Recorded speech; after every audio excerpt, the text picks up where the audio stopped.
আগামীতে রাজনীতি করব আমরা, পাল্লি ঠেকাবো না। কথা জোরে বলেন ঠিক কিনা? বাংলার জমিনে টুপিওয়ালারা থাকবে, দাড়িওয়ালারা থাকবে, ইমামেরা থাকবে, কোন সাদা মাতা বাংলার জমিনে দাঁড়ানোর ক্ষমতা পাবে না, পাবে না, পাবে না, পাবে না। জোরে বলেন ঠিক কিনা? জোরে বলেন ভাইরা। রাজি আছেন কারা দেখি? চিন্তা করে না, উদাত্ত আহ্বান জানাই, কোরআন নিয়ে, ইসলাম নিয়ে, আলেম ওলামা নিয়ে আরেকটাবার যদি ষড়যন্ত্র করা হয়, বাংলার জমিনে আগুন ধরে যাবে, আগুন ধরে যাবে, আগুন ধরে যাবে। ঠিক কিনা? ধরে বলা হয় ধর্ম ব্যবসায়ী বলে আমাদেরকে জনগণ থেকে আলাদা করতে পারবে না। আল্লাহর কসম করে বলে জনগণ আমাদের জন্য আসে না, জনগণ আছে আল্লাহর কোরআনের জন্য। ঠিক কিনা? ধরে বলা হয়। সাইদি সাহেব প্যারেড ময়দানে বলেছিল, রাজাকার বলে জনগণ থেকে আমাদেরকে বিচ্ছিন্ন করবা, পারবা না।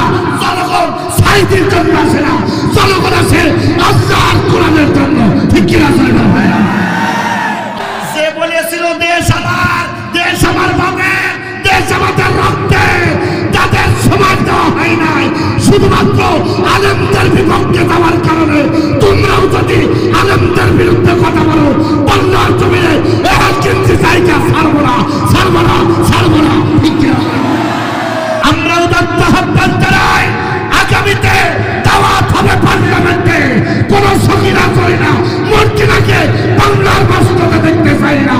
কোরআনের রাজনীতি হবে, কোরআন দিয়ে যারা কোরআনের বাইরে যাবে একটাকেও দেখতে চাই না। ঠিক কিনা? ঠিক কিনা? চলে বলে ভাইরা। এই কারা রাজি আছেন দেখি? চিন্তা করো না, টেনশন করো না, বাংলাদেশের আলেমরা এক জায়গায় আসতেছে, কোন ধরনের জালিমেরা বাংলার জমিনে বসতে পারবে না। এই জন্য উদাত্ত আহ্বান জানাই, আগামী দেশ আলেমদের দেশ, কেউ ঠেকাতে পারবে না। ঠিক কিনা? ধরে বলে ডাক যদি আসে, রাজি আছেন? আমাদের বেগম খালেদা জিয়া পল্টন ময়দানে একবার বলেছিল, আমি তখন ছোট, বলেছিল শিবির যে কি মাল, এ যে না জানে তার বোঝানো সম্ভব নয়। আমার মনে হয় শিবিরই একমাত্র দেশ শাসন করার ক্ষমতা রাখে। এ কথা আমার না ভাই, এ কথা হলো ম্যাডামের। 2006 সালে আমি দেখেছিলাম মানুষগুলো ওয়াকাতারে আল্লাহর কাছে চোখের পানি বেলে বেলে শুধু দোয়া করেছিল, আল্লাহ আমাদের সাইদিকে যারা হত্যা করেছে বাংলার জমিনে বিচার করার মতো কেউ নাই, তোমার কাছে বিচার দিলাম, বিচার তুমি করো। জানতে চাই ও বাংলার জনতা, বলো তো দেখি আল্লাহ কি বিচার করেছে না করে না? জোরে বলে। বাংলাদেশের মানুষ এখন কোরআনের রাজনীতি চায়। 54 বছর সকিনা জরিনা মর্জিনা আব্বা সাসা কাসা ও কাসা এ কাসা সব দেখা শেষ। আগামীর বাংলাদেশ কোরআনের বাংলাদেশ। কথা জোরে বলে। জীবনে কোনোদিন চিন্তাও করিনি কোথায় 41 সাল আর কোথায় 24 সাল। আল্লাহ এমন ভাবে দাঁড়ালো 50 বছরও আর মাজা খাড়া করে দাঁড়ানোর ক্ষমতা। তাহলে এর চাইতে বড় নিয়ামত আর কি পেতে চান? কথা বলেন না কেন ভাই? এই সুযোগ করে দিয়েছেন কে? তাহলে 5 গিয়ারে ফেলে জবান খুলে বলেন আল্লাহু আকবার, লিল্লাহি তাকবীর। স্বাধীনতা অর্জনের চাইতে স্বাধীনতা রক্ষা করা বড় কঠিন। সুলতানপুরের ভাইরা সুলতানি ভাব নিয়ে একটু বলেন, কথা ঠিক কিনা? আমরা রক্ত দিয়েছি, জীবন দিয়েছি, স্বাধীনতাও পেয়েছি।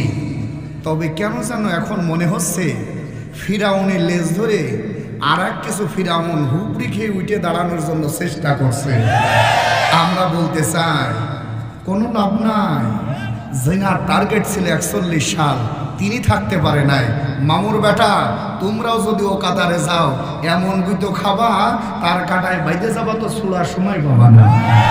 কথা জোরে বলেন না কেন ভাইরা? মনে বড় জ্বালা পাঞ্জাবিওয়ালা। মনে করলাম 14 জন কুষ্টিয়ায় শহীদ হয়ে গেল, এবার মনে হয় আমরা মুক্তি পেলাম। ওয়াল্লাহ এখন দেখছে কিছু শয়তান বলছে রাজনীতি আর কোরআন আলাদা। কথা বলেন না কেন ভাই? রাজনীতি আর কোরআনকে যারা আলাদা করতে চায়, আল্লাহর কসম করে বলি, কোরআন আমার সামনে, বাংলার জমিনের 1 ইঞ্চি জায়গা আমরা তাদেরকে ছড়িয়ে দেব না। রাজি নাই কারা কারা? হাত তোলেন তো।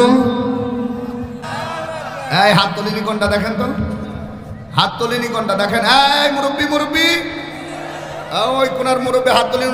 হ্যাঁ এবার হয়েছে, আলহামদুলিল্লাহ। জবান খুলে বলেন আল্লাহু আকবার। আল্লাহর কাছে দোয়া চাই, বাংলাদেশ যেন কোরআনের দেশ আমার আল্লাহ বানায় দেন। জবান খুলে সবাই হাত তুলে আল্লাহকে বলেন আল্লাহু আকবার। আপনারা কি হাত আবেগে তুলেছেন না বিবেকে? জোরে বলেন। আমি একটুখানি টেস্ট করে দেখব যে এর ভিতরে 2 নাম্বার মাল আছে কি। আপনারা মাল কয় নাম্বার বলেন? আমাদের আমির হামজার কথা, ভার্সিটির মাল। মাল মানে সম্পদ, ওই মাল না। তো আপনারা 1 নাম্বার মাল না 2 নাম্বার মাল? জোরে জোরে। 1 নাম্বার মাল যেটা ডান হাত তুলবেন সেইটা, আর 2 নাম্বার মাল যেটা হাত তোলার দরকার নেই। হাত তুলেন তো ডান হাত, ডান হাত, ডান হাত। এইবার বলেন লিল্লাহে তাকবীর, লিল্লাহে তাকবীর। আল কোরআনের আলো। 17 বছর ঘরে জ্বালাইছে, জ্বালাই আমরা যত বাঁশ খাইছি, বাঁশ, এই বাঁশ যদি টেঙ্গিয়ে তোলা হয় কুষ্টিয়া ভরিয়ে যাবে, তো বাঁশ শেষ হবে না। এই কথা বলে না ভাইরা? কোরআনের আইন দরকার কোথায়? জোরে বলেন। কেন দরকার? কোরআন বলতেছে বাংলাদেশ থেকে 6500 কিলোমিটার দূর সৌদি আরব। ওখানে কেউ বলে না ভাই নামাজের জন্য আসো, অনেক ফায়দা হবে, কেউ বলে না। বরং বুখারী শরীফ না বাখারী শরীফ নিয়ে দাঁড়ায় থাকে। 1 ওয়াক্ত নামাজ যদি না হয়, পাশার উপরে 10টা করে বেত মারে। এই কথা বলে না কেন? আমরাও বলতে চাই, আমরা টুঙ্গির ময়দানে যে বলতে চাই না আসো আসো ফায়দা হবে। আমরা চাই আজান হলে এমনি নামাজে যাবে, এর জন্য কোরআনের বিল পাস করার দরকার পার্লামেন্ট থেকে। ঠিক কিনা চলে বলে? সৌদি আরবের মধ্যে যদি এই সুলতানপুরে এই আইন জারি থাকতো, আজানের পর নামাজে যাওয়া লাগবে, যদি না যান 10টা করে বেদ, আমার মনে হয় কত মানুষ অজু বাদে হুকড়িয়ে খেয়ে মসজিদে পড়ে থাকতো, খোঁজ পাওয়া যেত। কথা বলে না কেন ভাইরা? আমরা উদাত্ত আহ্বান জানাই, আগামীতে দাওয়াত হবে পার্লামেন্টে। কোন সগীরা চলে না, মর্জিনাকে বাংলার বাস্তবতা দেখতে চাই না। কোরআনের রাজনীতি হবে, কোরআন দিয়ে যারা কোরআনের বাইরে যাবে একটাকেও দেখতে চাই না। ঠিক কিনা? ঠিক কিনা চলে বলেন ভাইরা? এই কারা রাজি আছেন দেখি? আল্লাহ কবুল করুক, বলেন আমিন। তাহলে মাল আপনারা কয় নাম্বার? আওয়াজ কম হইল, জোরে বলেন। এই তারে মাল আছে কিনা বোঝার জন্য টেস্টার দরকার। নিচে যদি আলো জ্বলে, মাল কয় নাম্বার? আর আলো যদি না জ্বলে, আমরাও 1 নাম্বার না 2 নাম্বার। আল্লাহর বান্দারা বোঝার জন্য আল্লাহ একটা টেস্টার দিয়েছেন, নাম হলো কোরআন। আমি একটু দেখতে চাই এখানে যারা আছেন, কোরআন উঁচু করে দিলাম, যার সামনে জায়গা খালি আছে, যেটা সরে আসবে ওইটা মাল 1 নাম্বার, যেটা নড়বে না ওইটা 2 নাম্বার। এইবার দেখেন কোনটা নড়ে না আর কোনটা বসে আছে। আসবে যেটা 1 নাম্বার, নড়বে না যেটা 2 নাম্বার।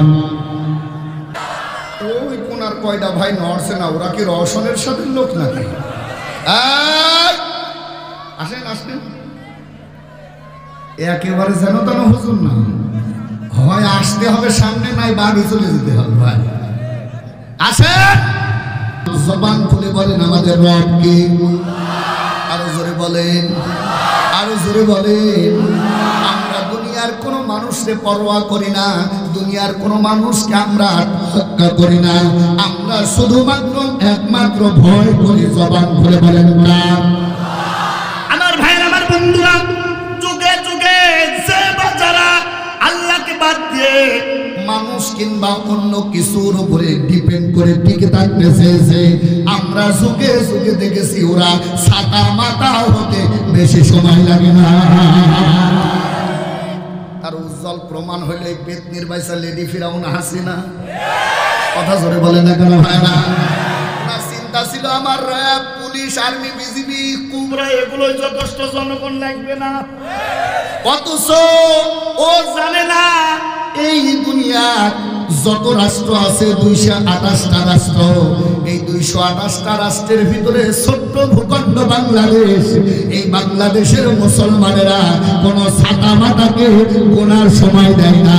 এরা রক্ত দিতে জানে, ফাঁসির কাছে ঝুলতে জানে, তারপরেও পরিজার ভিতরে ভয় রাখে না। এরা ওমরের জাত, আবু জাহেলকে তোয়াক্কা করে না। কথা বলে না কেন ভাইরা? রোমার পারস্য থেকে মুসলিম উম্মার আমির কাকে বলে বোঝার জন্য আমার ভাইরা রওনা করলেন।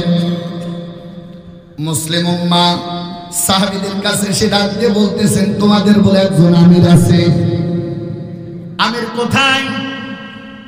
ওর ভিতরে একজন ডাক দিয়ে বলতেছে, আমাদের আমিরের উট হারায় গেছে, উট খোঁজার জন্য বের হয়েছে। সুবহানাল্লাহ বলবেন।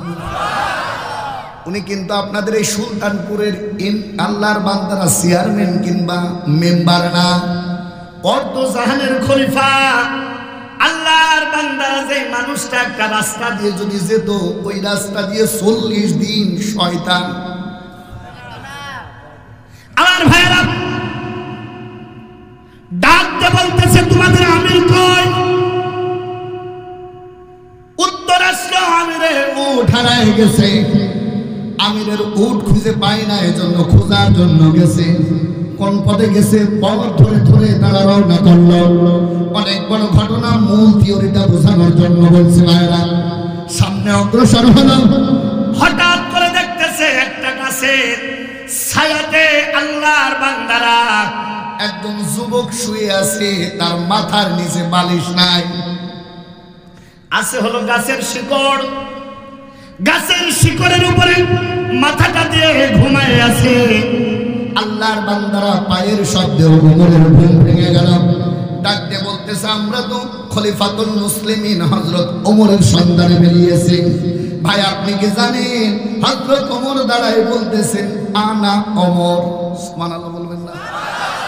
আমি হলাম ওমর। ডাকতে বলতেছে, তুমি কি আর কি করতেছো? আমি তুমি ওমরের খুঁজতেছি না, খুঁজতেছি অর্ধ জাহানের খলিফা হযরত ওমর ফারুক রাদিয়াল্লাহু তাআলা আনহুকে। হযরত ওমর বলতেছে, আনা ওমর। সুবহানাল্লাহ বলবেন না?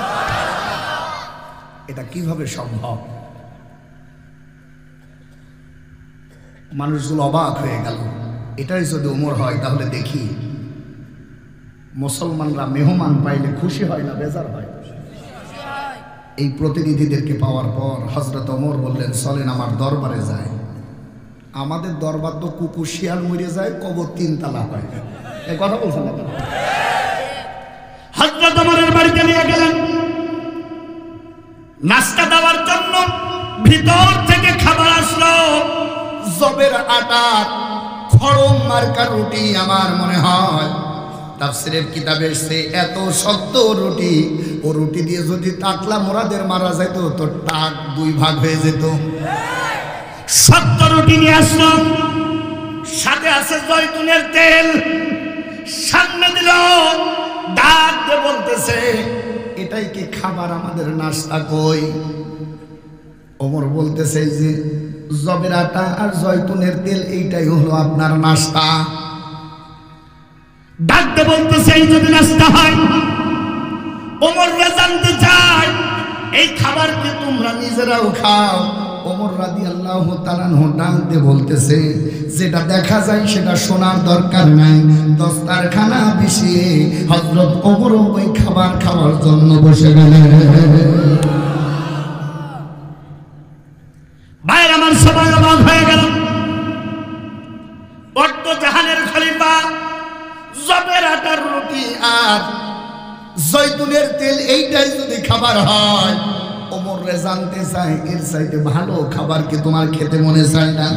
ওমর ডাক দিয়ে বলে, রাষ্ট্রীয় কোষাগার থেকে যে বেতন পাই, এর চাইতে ভালো খাবার খাবার ক্ষমতা আমি ওমরের না।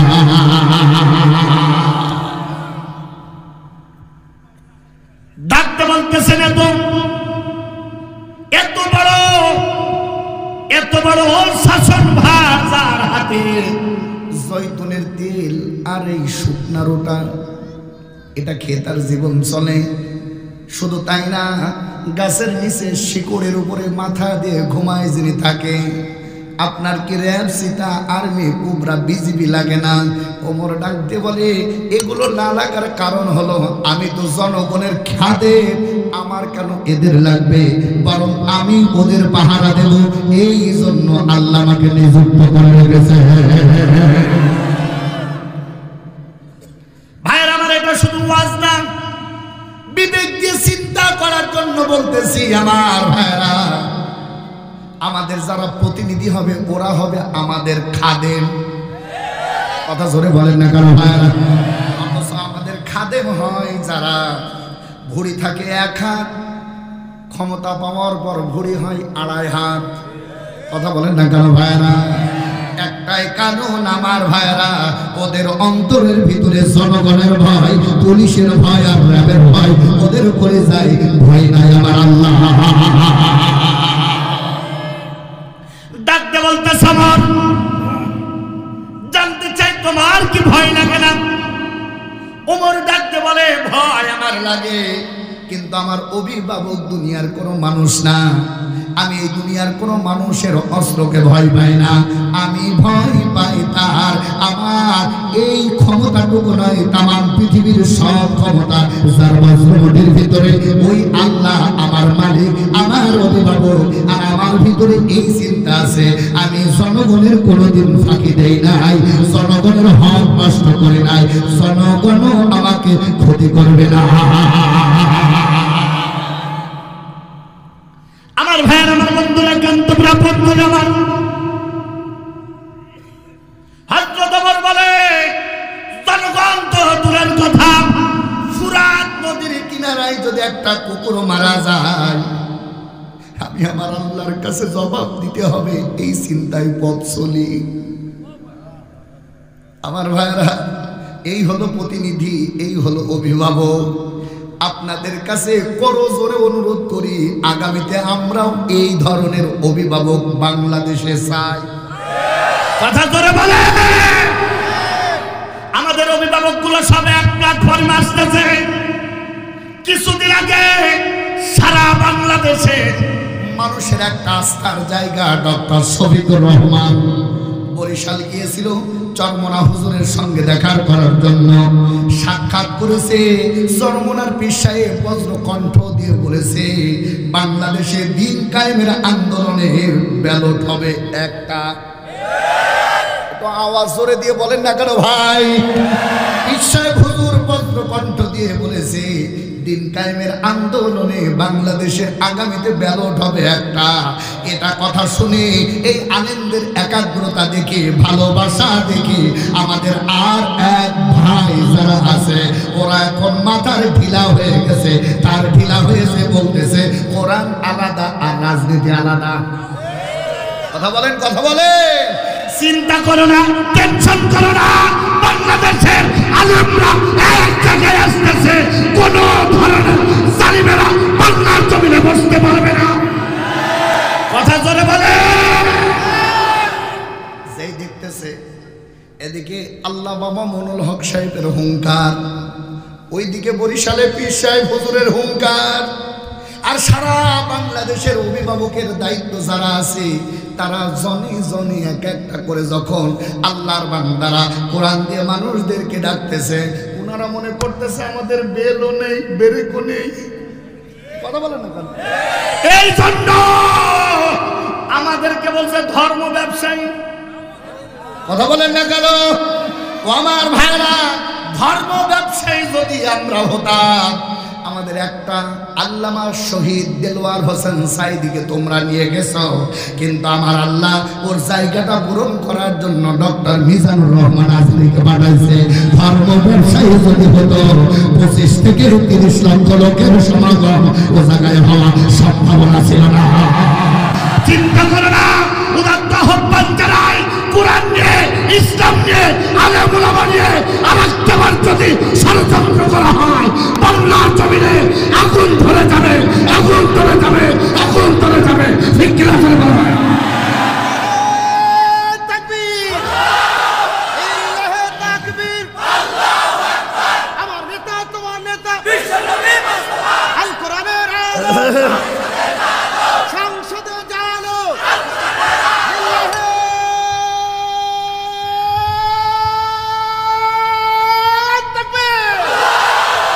তবে আমরা বলি কেউ আমাদের শত্রু না। কথা বলে না কেন ভাই? আমরা পেট পূজা করি না, আমরা বাংলার মসজিদে কোরআনকে দেখতে চাই, চার মাস নির্বিচারে স্বাধীন চিত্রে বসবাস করতে চাই। কথা বলে বাংলাদেশের মানুষ এখন কোরআনের রাজনীতি চায়। 54 বছর সকিনা জরিনা মর্জিনা আব্বা সাসা খাসা ও কাসা এ কাসা সব দেখা শেষ। আগামীর বাংলাদেশ কোরআনের বাংলাদেশ। কথা জোরে বলে। আর যদি কেউ মনে করছে হুজুর রাজনীতি হচ্ছে, রাজনীতি হবে পারলে ঠেকা। এখন আর ও চিন্তা আমাদের মাথায় নেই। কথা বলে না কেন ভাইরা? কয়টা মাহফিল বন্ধ করবা, কয়টা আলেমের বিরুদ্ধে কথা বলবা, লক্ষ লক্ষ জনতাকে কোরআনের জন্য আল্লাহ উন্মুক্ত করে দিয়েছে। ঠেকাইতে পারবা না মামুর বেটা। অযথা নিজের জায়গা নষ্ট করো না। কথা বলে না কেন ভাই? কত বড় শয়তান। আমাদের চুয়াডাঙ্গার একটা আছে, বরিশালের একটা আছে, আর এই উত্তরবঙ্গের দুই শয়তান, এক স্বামী আর স্ত্রী। এই কথা বলে না কেন ভাই? শুধু এতটুকু বলি, যার টার্গেট ছিল 41 সাল, ও দুমড়িয়ে মুচড়িয়ে খাস পয়দা হয়ে গেল মাত্র 24 সালে। সেই বাংলাদেশে তোমরা যদি ওর ভূমিকায় চলতে চাও, তোমাদেরকে তামা করতে মুসলমানদের 2 মিনিট সময় লাগবে। বুবু নিয়েছিল কয় সাল? আমরা সময় দিয়েছিলাম 45 মিনিট। কয় মিনিট? যাওয়ার সময় সেনাবাহিনীর প্রধানকে বলতেছে, খারাপ লাগছে আপনাদের? সেনাবাহিনীর প্রধানকে বলতেছে, তোরে বসালাম আমরা, তোর আমার তো এখন চলে যেতে হবে, বুঝতে পারছি দস্তারখানায় সইটই সব হয়ে গেছে, থাকার সময় নাই, তবে একটা আবদার জানাই। বলে বলেন ম্যাডাম, কি আবদার? চলে যখনই যাব, এই ঘরের ভিতরে অনেক শখের জিনিস আছে, কিছু নিতে চাই, আমার একটু সুযোগ দেওয়া যাবে ভাই? সেনাবাহিনীর প্রধান বলতেছে, দেশের যে বিঘাতিক অবস্থা, দরজায় ঢাকবেন, দরজার ভিতর দিয়ে ঢুকবেন, তবে বেরোতে পারবেন কিনা গ্যারান্টি আমি দিতে পারবো। ঠিক আছে, বেরোতে যখন না পারবো তাহলে আর দরকার নাই। আমার 2 নাম্বার আবদার হলো, আমি যে জাতিকে পেঁয়াজের বদলে মূলা খেতে বললাম, গোশের দাম বাড়িয়ে গেল, বললাম কাঁঠাল খাও, এই জাতির সামনে কি আমি 2 মিনিট ভাষণ দিতে পারি না? সেনাবাহিনীর প্রধান বলছে, ম্যাডাম ভাষণ আপনি দেন, তাদের সমস্যা নেই, কিন্তু কার সামনে ভাষণ দেবে? দিগন্ত টিভি, ইসলামী টিভি বন্ধ করে দিয়ে নিজের তৈরি করা মতবাদ দিয়ে মানুষের সামনে মিথ্যা কথাগুলো প্রচার করার জন্য যে মিডিয়া ম্যানগুলোকে খাড়া করে রাখছিলেন, জামা কাপড় খুলে এখন সবাই মাঠে। সুবহানাল্লাহ বলেন। ম্যাডাম ভাষণ দিয়ে লাভ নাই, আপনার ভাষণ শুনবে তেলা পোকা, ঝাড় পোকা আর ইন্দুর আর বিড়াল। কথা বলেন। ম্যাডাম বলছে, তাও যদি না হয় তাহলে শেষ আবদার একটা বলি। বলে বলেন।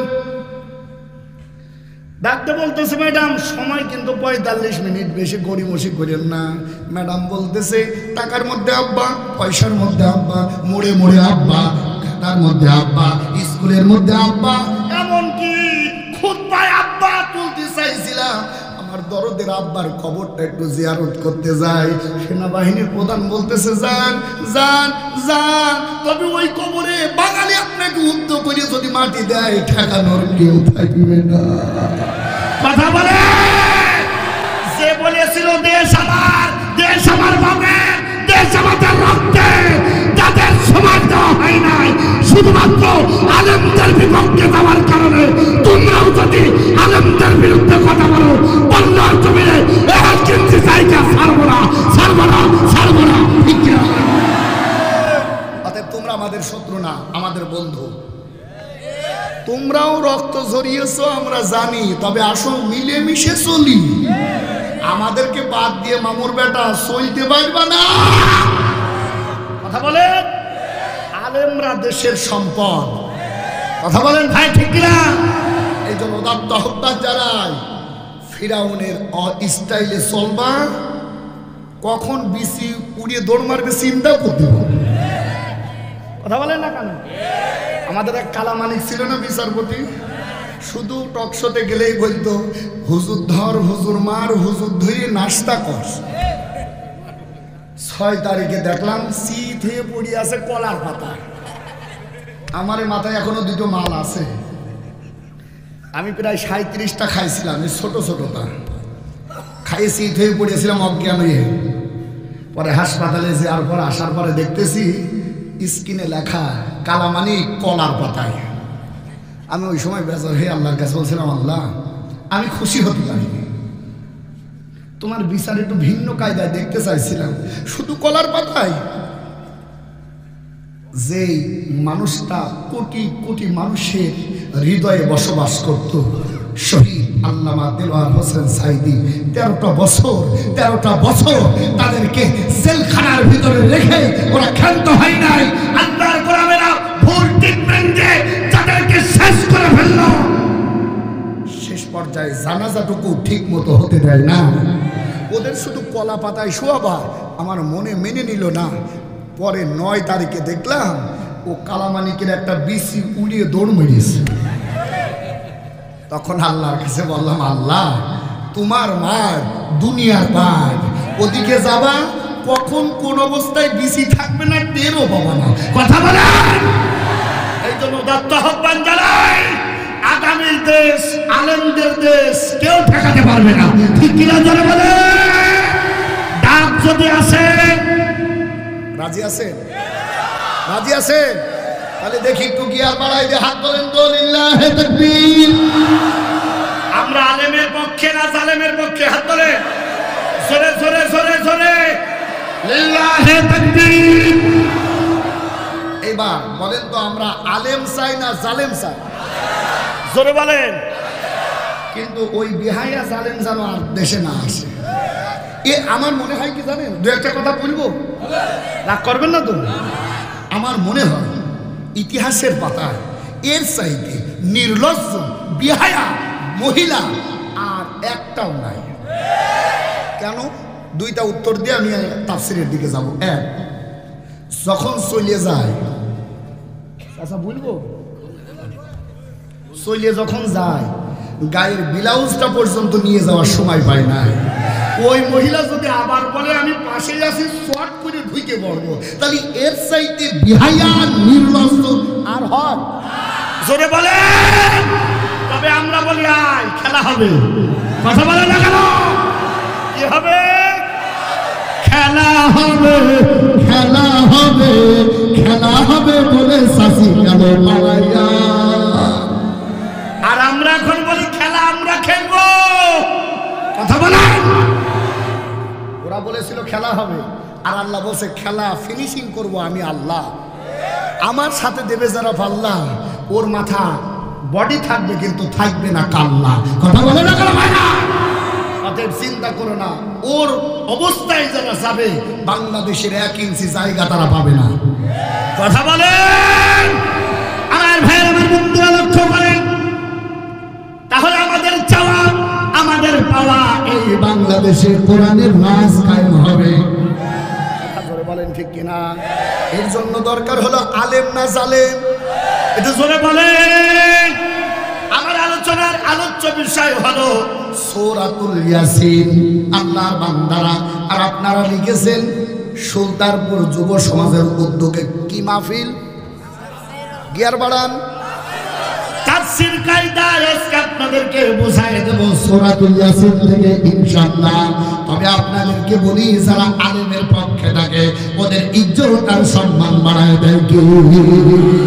আর যারা জালেমদের পক্ষে থেকে তাদের জীবনের প্রতিটা পরতে পরতে জালেমের ভালোবাসা বিস্তার করে দেয়, চিন্তা করলাম ওদের পরিণতি এই দুনিয়ার ভিতরে কি হয় শুনে নাও। আল্লাহ রাব্বুল আলামিন বলেন, মা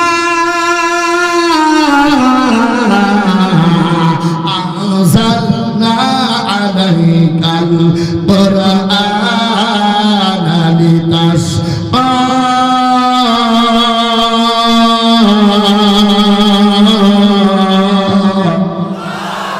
আল্লাহ ডাক দিয়ে বলেন, যারা কোরআনের পক্ষে থাকে ওরা চর্মচোখে দেখতে পাওয়া অশান্তিতে আসে না, ওদের অন্তরাত্মার ভিতরে সুখ ঢুকায় দিই আমি আল্লাহ। তাহলে কোরআনের মাহফিল যারা দেয় এরা কি ওয়ালা? আল্লাহওয়ালা। কি ওয়ালা? আরো জোরে আল্লাহ ডাকতে বলে কুল বিফাদলিল্লাহি ওয়া বিরহমাতিহি ফাবিযালিকা ফালইফরাহু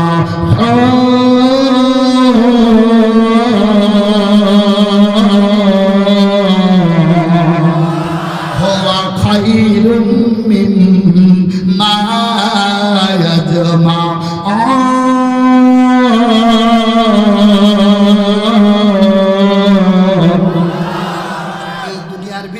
সবচাইতে আল্লাহর রহমতপূর্ণ কিতাব, তার নাম হলো কোরআন। কোরআনের আয়োজন যারা করে, কোরআনের মিছিল যারা করে, কোরআনের মিটিং যারা করে, কোরআন নিয়ে যাদের জীবনটাকে সাজানোর জন্য চিন্তা যারা করে, শুনে নাও এই মানুষগুলো দুনিয়ার সাধারণ মানুষ নয়, বরং এই মানুষগুলো আগে আল্লাহর জান্নাতে মানুষ। তাহলে আমার ভাইরা কোরআন থেকে তাফসীর হবে, বেজার না তো? জোরে বলে। এখন বাজে 11টা, আধা ঘন্টা আলোচনা হবে। কত ঘন্টা? এই আধা ঘন্টায় কোনো ছুটি নাই। পারবেন? এই যুবক মানুষগুলো উঠে গেল। কয়দিন পরে আমাদের জামাই বানাবো তোমাদের, আর তোমরা উঠে যাও কেন? একটা যুবক উঠে দেখো, যদি বলেন পিসাব, কিসের পিসাব? 1 ঘন্টা যে যুবক পিসাব আটকে রাখতে পারে না, ওর কাছে মেয়ে দেবো কোন ভরসায় আমরা? এই কথা বলেন। যেটা উঠবে মনে করবেন ওর ইন্ডিয়া হারবাল নাই, কলকাতা হারবাল লাগবে। কত মিনিট?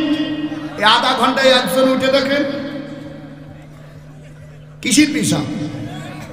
আমি যদি বলি হাফিজ ভাই একটু মাইকটা সরান, আমি একটু পিসাব করে আসি, ছুটি দেবেন? কালকে তো এটা নিয়ে 4 দোকান হই হুল্লা শুরু, কি হুজুর নিয়ে গেছে আধা ঘন্টা পিসাব ঠেকা দিবেন না, ওটা হুজুর। তাহলে এই হুজুর যদি এই হয়, তাহলে ও শ্রোতাও হবে 1 নাম্বার। কোনো পিসাব নাই, কোনো পায়খানা নাই। এই রাজি আছেন?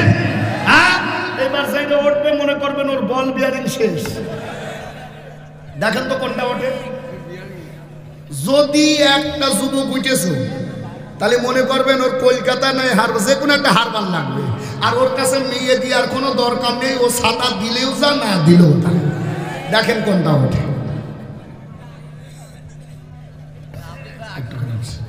আমার ভাইরা কোরআনের মাহফিলে বসতেই পারল না, ওটা উঠি ভাব, কি ব্যাপার এটা? এবার উঠেন, এমন হাদিস বলবো আপনার, কালকে আপনার দিকে জনগণ তাকায় থাকবে আর বলবে যে এর কাছে মেয়ে দিয়া না জায়েজ। দেখেন কোনটা উঠে। আল্লাহ কবুল করুক। আগেই বলেছেন মাল আমরা কয় নাম্বার? 1 নাম্বার মাল যারা হবে তাদের দিল কলিজা শক্ত হবে। সে যদি আধা ঘন্টা পোশাক ঠেকাতে না পারে তো যুদ্ধের ময়দানে যাবে কোন কায়দায়? কথা বলেন। আল্লাহ কবুল করুক, বলেন আমিন। খারাপ লাগছে আপনাদের? আল্লাহ আমাদের এই মাহফিলকে কবুল করুক। জবান খুলে আমরা বলি আমিন। একটা কথা ক্লিয়ার করতে চাই, আগামীতে আমাদের অভিভাবক হবে আলেম না জালেম? জোরে বলেন, আরো জোরে। কেন আলেম হবে আমার ভাইয়েরা? কোরআন থেকে জেনে নেই। আল্লাহ রাব্বুল আলামিন আল্লাহর নবীকে বলেন, শুনে না, এই পৃথিবীর সব হিসাব হবে মরার আগে না পরে? পরে। জোরে বলেন। পাপ যতই মানুষ করুক, দুনিয়ার যত পাপ দুনিয়ার বান্দারা করবে, শুনে না, এর হিসাব হবে মরার। বলেন বলেন। পরে।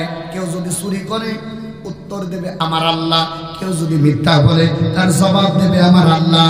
তাহলে সব পাপের হিসাব হবে পর, মরার পরে। আল্লাহর নবী বলেন, কিন্তু শুনে নাও, আমার আল্লাহ এই দুনিয়ায় ওই মানুষদের হিসাব দুনিয়ায়ও করবেন, আখিরাতেও করবেন। তাদের শ্রেণী হলো 2টা। একটু জবান খুলে বলেন কয়টা? আরো জোরে। 2টা। 1 নম্বরে হলো হুকুকুল ওয়ালিদাইন, মা আর বাবার অবাধ্য সন্তান যারা হবে, ওদের বিচার আমার আল্লাহ দুনিয়াতেও করবেন, আখিরাতেও করবেন। যারা মা আর বাবাকে সম্মান করে না, ওই মানুষগুলোর বিচার আমার আল্লাহ দুনিয়াতে অপদস্থ করে দেয়। আমার ভাইরা, 2 নম্বর হলো সুলমাতুন, মানুষ হয়ে মানুষের উপরে যারা অত্যাচার করতে পারে এদেরকে বলা হয় জালেম। আমার আল্লাহ জালেমদেরকে শাস্তি দুনিয়ায় থাকতেই দিয়ে দেয়। কথা জোরে বলেন না কারো ভাইরা। হাসিনা মানে হলো সুন্দরী, হাসিনা মানে, কিন্তু কাজ একটাও সুন্দর না থাকার কারণে জনগণের উপরে, আলেমদের উপরে, নিষ্পাপ সন্তানদের উপরে জুলুম করার কারণে আমার আল্লাহ এমন তাড়াইছে বাংলার জমিনের 1 ইঞ্চি মাটিতে তার মাটি হওয়ার সম্ভাবনা না। জালিম ছিল নমরুদ। জালিমকে জোরে বলেন আমার ভাইরা, বলেন তো দেখি ওর বিচার মরণের আগে হয়নি? আমার ভাইরা, শুধু ইব্রাহিম নবীকে আসতে দেবে না তা নয়, ইব্রাহিম আলাইহিস সালাম এই দুনিয়াতে যেন আল্লাহর বান্দারা দণ্ডায়মান না থাকতে পারে। ইব্রাহিম আলাইহিস সালাম তার রবের বিধান যেন চালনা করতে পারে, এই জন্য আল্লাহর বান্দারা ছোট্ট ছোট্ট বাচ্চাগুলোকে যেন হত্যা করেছে। তার নাম হলো নমরুদ। ইব্রাহিম নবীকে আসতে থাকাতে পারে নাই।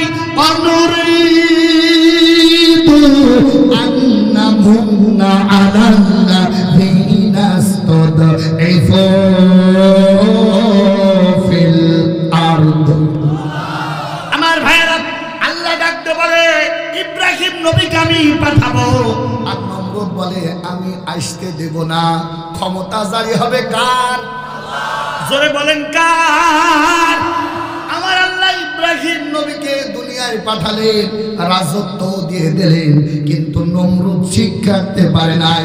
আমাদের নমরুদ বাংলাদেশ থেকে চলে গেছে, কিন্তু ভারতে বসে বসে মাঝে মাঝে চাবি মারে। বসে নাই চালাচ্ছে 180 মাইল বেগে। বলতে চাই লাভ হবে না বুবু। বলে আমার ভাইয়েরা, সর্বশেষ অনেক বড় ঘটনা, ওদিকে যাব না, যেহেতু তাফসীরের দিকে যেতে হবে ভাইয়ের আমার। ইব্রাহিম নবীকে নমরুদ পরিকল্পনা করে ফেললো। জবান খুলে বলেন কোথায়? জোরে বলেন। আগুনের ভিতরে ইব্রাহিম নবী আল্লাহর উপর তাওয়াক্কুল করে লাফ দিয়ে দিল। আল্লাহ ডাকতে বলে কুল্লা ইয়া নারু কুনি বারদাও ওয়া সালামান আলা ইব্রাহিম।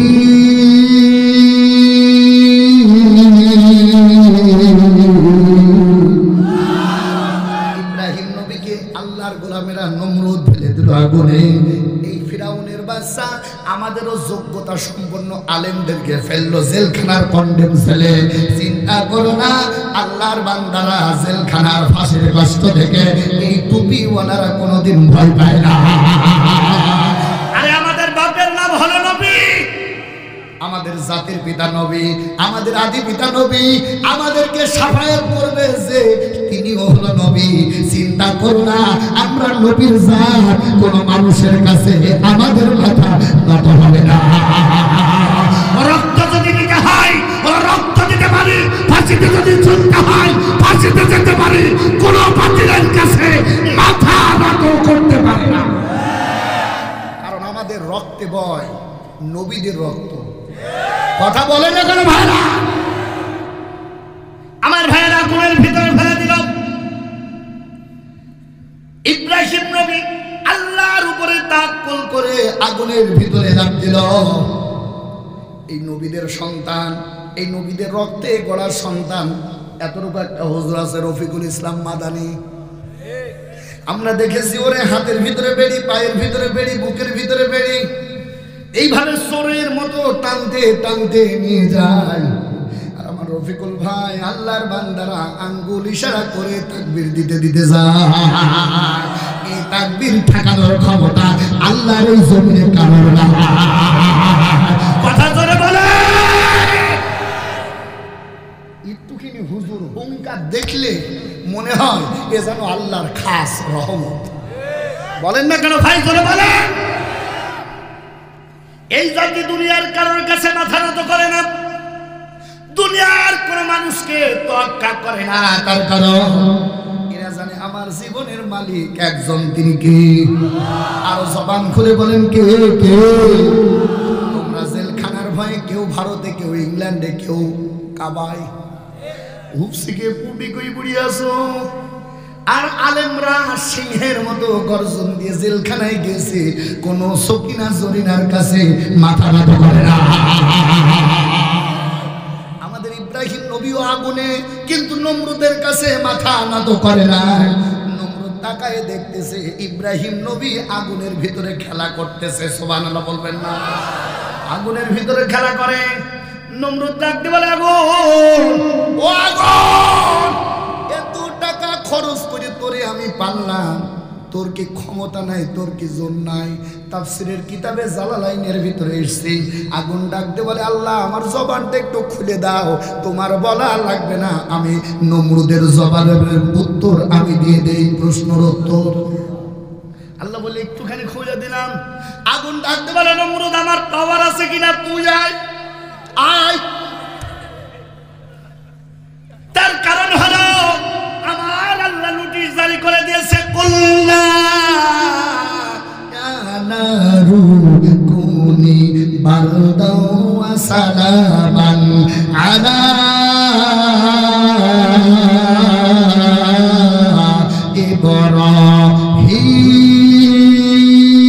ইব্রাহিম। আরেকটু বলেন আল্লাহু আকবার। আল্লাহর আদেশে জাহান্নামের ওই জ্বলন্ত আগুনটা ইব্রাহিম নবীর জন্য ঠান্ডা বানায় দিল কে?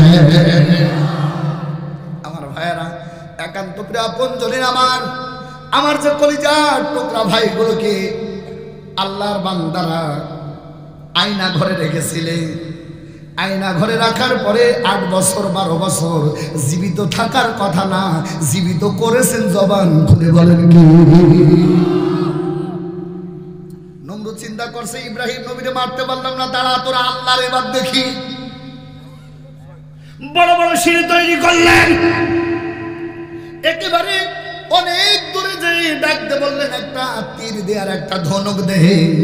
তীর আর ধনুক দিয়ে জোরে বগল দাবা করে মারলেন। আল্লাহ বলছে, শয়তানকে আর ঠিক রাখা যায় না, দাঁড়া দাঁড়া দাঁড়া। ও জিবরাইল, যা যা যা, আস্তে করে তীরটা ধর আর জান্নাতের মাছের রক্তটা একটু লাগায় দে, আর দেখ কোথায় 24 সাল আর কোথায় 41 সাল।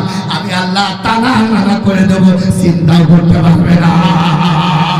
আমার খেলা বড় খেলা, আমি এখন দেখাবো খেলা। ওরা বলেছিল খেলা হবে, আর আমি আল্লাহ খেলার ফিনিশিং পেলে দেব। আস্তে করে একটু রক্ত লাগাই দিল। জমিনে যখন তীরটা পড়ে গেল, বকুল বাজায় আর বকুল বাজায় বলে, আল্লাহ নাই, আল্লাহ নাই।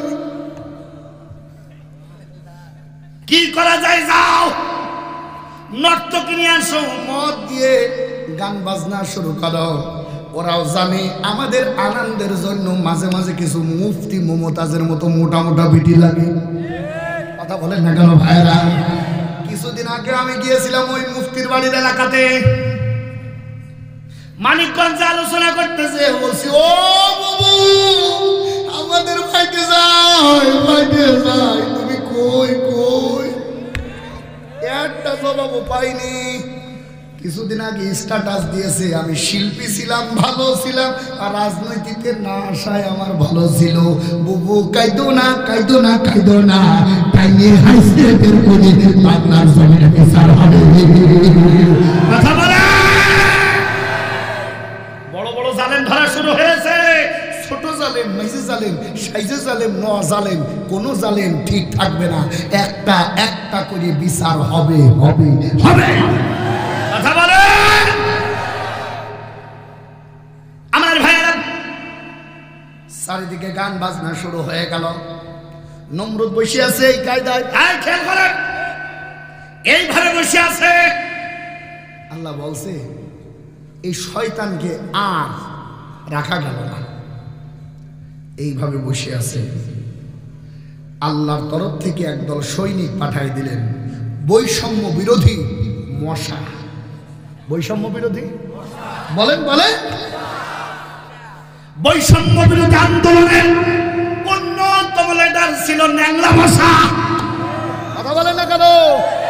আমরা বৈষম্য বিরোধী আন্দোলনের ছাত্র জনতা পেয়েছিলাম, আর এদের নেতৃত্ব দিয়েছে 158 জন। এই 158 জনের ভিতরে মামুর বেটা এই টুপিওয়ালা ছিল 108 জন। চিন্তা করো না, টেনশন করো না, বাংলাদেশে এখনো টুপিওয়ালা আছে। টুপিওয়ালা ছাড়া এই হাসিনার খেলা হচ্ছে না, ঠিক কিনা চলে বলে না। বৈষম্য বিরোধী আন্দোলনে নেতৃত্ব দিয়েছে মশা। কি মশা? একদল মশা আল্লাহর তরফ থেকে দুনিয়ায় আসতেছে, 180 মাইল বেগে আসতেছে। আমরাও দেখেছি আমাদের কলিজার টুকরা সন্তানগুলো 5 তারিখে এই মশার মতো 180 মাইল বেগে ছুটতেছে, পুলিশ গুলি করতেছে। ওরা বুক পেতে দিয়ে, চিন্তা করো না, টেনশন করো না, বুক পেতে দিয়ে গুলি বুকের ভিতরে দিয়েছে। তারপরেও হাসিনার প্রেতাত্মাদের কাছে মাথা নত করে না। আমার ভাইরা, মশা আসতেছে 180 মাইল বেগে। হঠাৎ করে প্রতিযোগিতা করতেছে, কে ঝাড়বো কে ঝাড়বো। 6 তারিখে আমি মুফতি আমির হামজা সহ কয়েকজন দেখতে গেলাম। 5 তারিখে বিকালে আব্বা শেষ দেয়। আব্বা কোথায়? এই 6 রাস্তার মোড়ে, 5 রাস্তার মোড়ে আব্বা চত্বর খুলে দিয়েছে। আল্লাহর বান্দারা, আমি হামজা ভাই বললাম চলেন যাই একটু আব্বা দেখে আসি। আর লেডি ফিরাউনের অবস্থায় যিনি ছিলেন, আর একটা আতা খেতা ফাতা ওসব একটু দেখে আসি, চলেন যাই। ওয়াল্লাহ 5 রাস্তার মোড়ে যাব। হঠাৎ করে সকালে দেখতেছি এই সাইজের একটা হুজুর মাদ্রাসায় পড়ে, পাগড়ি বাঁধা, চেন খুলে দিয়ে গরম পানি আব্বার মুখে স্প্রে করছে। চেন খুলে দিয়ে স্প্রে করছে।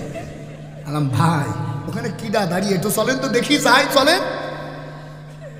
আস্তে করে যে বললাম বাবা, উনি এই কুষ্টিয়ার মাদ্রাসার একটা ছাত্র, আমি নাম বললাম না, ডাকতে বললাম বাবা এই আব্বার উপরে তোমার এত রাগ কেন?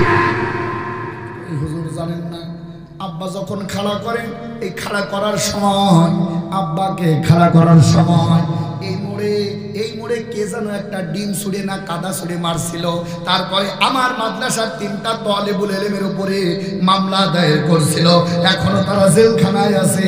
আল্লাহর বান্দারা, প্রতিশোধ দিতে পারি নাই, আমার কাছে হাতুড়ি নাই, আমার কাছে খুন্তা নাই, কিন্তু আল্লাহ যে যন্ত্র দিয়েছে ওটা তো আছে।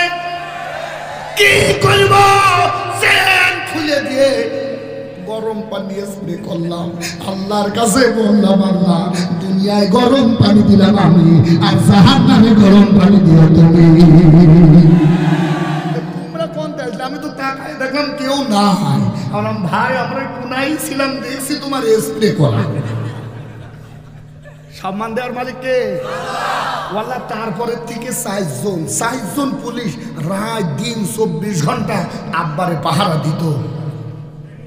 বলেন আমার ভাইয়ের, আমার বন্ধুরা, বন্ধুরা, আমার প্রতিযোগিতা হয়েছে আব্বা ঠেঙানো। বলেন বলেন, আল্লাহর তরফ থেকে সৈনিক চলে আসলো, বৈষম্য বিরোধী মশা আন্দোলন যখন চলে আসলো, 180 মাইল বেগে আসতেছে। একটা মশা একটু স্পিড বাড়াই দিয়ে আগে কামড় দেবে চিন্তা করেছে। আল্লাহর বান্দারা, একান্ত প্রাপন করে আমার কামড় দিতে না পারাতে এই যে স্পিড বাড়াই দেওয়ার কারণে ঠ্যাঙে ঠ্যাং লেগে একটা ঠ্যাং বেঁকা হয়ে গেছে। বৈষম্য বিরোধী মশা আন্দোলনের এই ন্যাংরা মশা আল্লাহর কাছে বলতেছে, আল্লাহ আমার উদ্দেশ্য ছিল ছাড়বো, অন্য কোনো উদ্দেশ্য না। আল্লাহ আমার এই ন্যাংরা পায়ের ভিতরে একটু শক্তি ঢুকায় দাও, আমি যাতে এদের চাইতে আগে যেয়ে মশা আমি আগে দিতে পারি। আল্লাহ বলে দিলাম। কানা কি অ্যাক্সিডেন্ট বেশি করে না চোকালা বেশি করে? ওয়াল্লাহ ন্যাংরা হাঁটে না, হাঁটে না। ন্যাংরা যদি বগল দাবা করে হাঁটে, ন্যাংরার সাথে হাঁটে কেউ পারে না। এখন বৈষম্য বিরোধী মশা আন্দোলনের লিডার হইল ন্যাংরা মশা। বলে আল্লাহর গোলামেরা, ন্যাংরা মশা কোনো দিকে তাকাই নাই, একেবারে গ্রিন টিন রোড দিয়ে ঢুকছে। গ্রিন টিন রোড দিয়ে ঢুকেছে এসি রুমে। কি রুমে? আমাদের এই মস্তিষ্ক নরম না ঠান্ডা না গরম? বলেন বলেন। ডোরা কাটা নরম।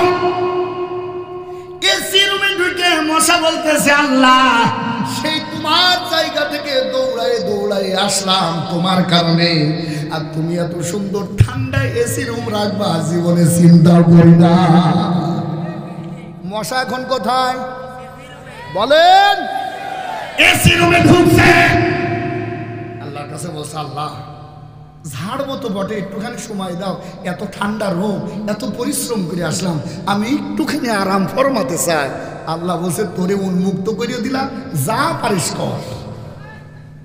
কিছুক্ষণ রেস্টে থাকার পর মশা বলতেছে, আল্লাহ আমি এত বেঈমান না, আমি এমন জায়গায় কামড় মারবো, এমন জায়গায় মারবো ও করবে তো বুঝতে পারবে না।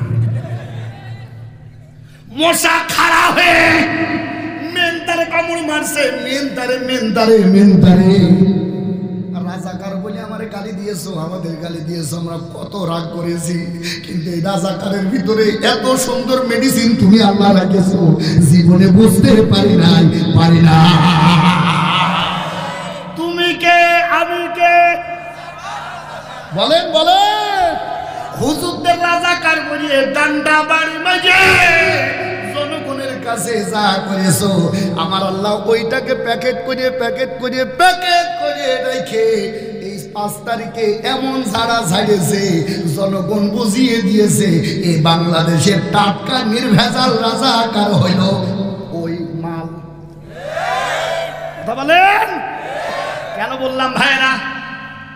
3.5 ঘন্টা হেলিকপ্টার বুবুর উড়িয়েছে। চীন নাই, রাশিয়া নাই, ব্রিটেন নাই, আমেরিকা নাই, সৌদি আরব নাই, অবশেষে যার মাল তার কাছে গেছে। কথা বলে।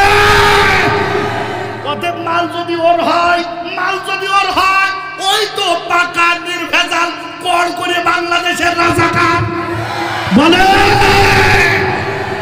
কেউ যদি না বোঝে আমার কাছে আইসো, তোমার কষা গাছ দিয়ে তোমার ভালো করে বোঝা। রাজাকার আমরা না, রাজাকার হইল ও। বলে মশা কোথায় বলেন? মশা এসি রুম থেকে ঘুম ভাঙার পরে আল্লাহর বান্দারা একবার মস্তিষ্কের মেন তারে কামড় দিয়েছে। আল্লাহর বান্দারা কামড় দেওয়ার সঙ্গে সঙ্গে নমরুদ কি হলো একেবারে মেন তারে ডাক্তার এমবিবিএস এফসিবিএস এফসিএস দেশের যত বড় বড় ডাক্তার আছে ডাক দে, যেহেতু মেম্বার একেবারে প্রধানমন্ত্রী ডেকেছে, না এসে পারবে। সবাই এক জায়গায় হয়ে রিপোর্ট করে রোগ নাই।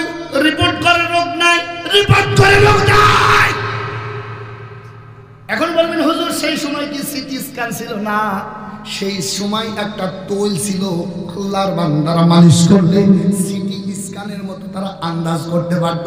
তাহলে এখন বলবেন আমাদের সিটি স্ক্যানে যদি একটা মাছের কাঁটাও মাথার ভিতরে থাকে দেখা যায়, তখন কি সেটা দেখা যায় নাই? হ্যাঁ দেখা যায় নাই, কারণ হলো তেল মালিশ করেছে যখন, মশা ন্যাংরা পা সাত করে দিয়ে এই যে ডোরা কাটা যে কালো ভাব আছে ওর সঙ্গে মিশে যাওয়ার কারণে রোগ ধরতে পারে না।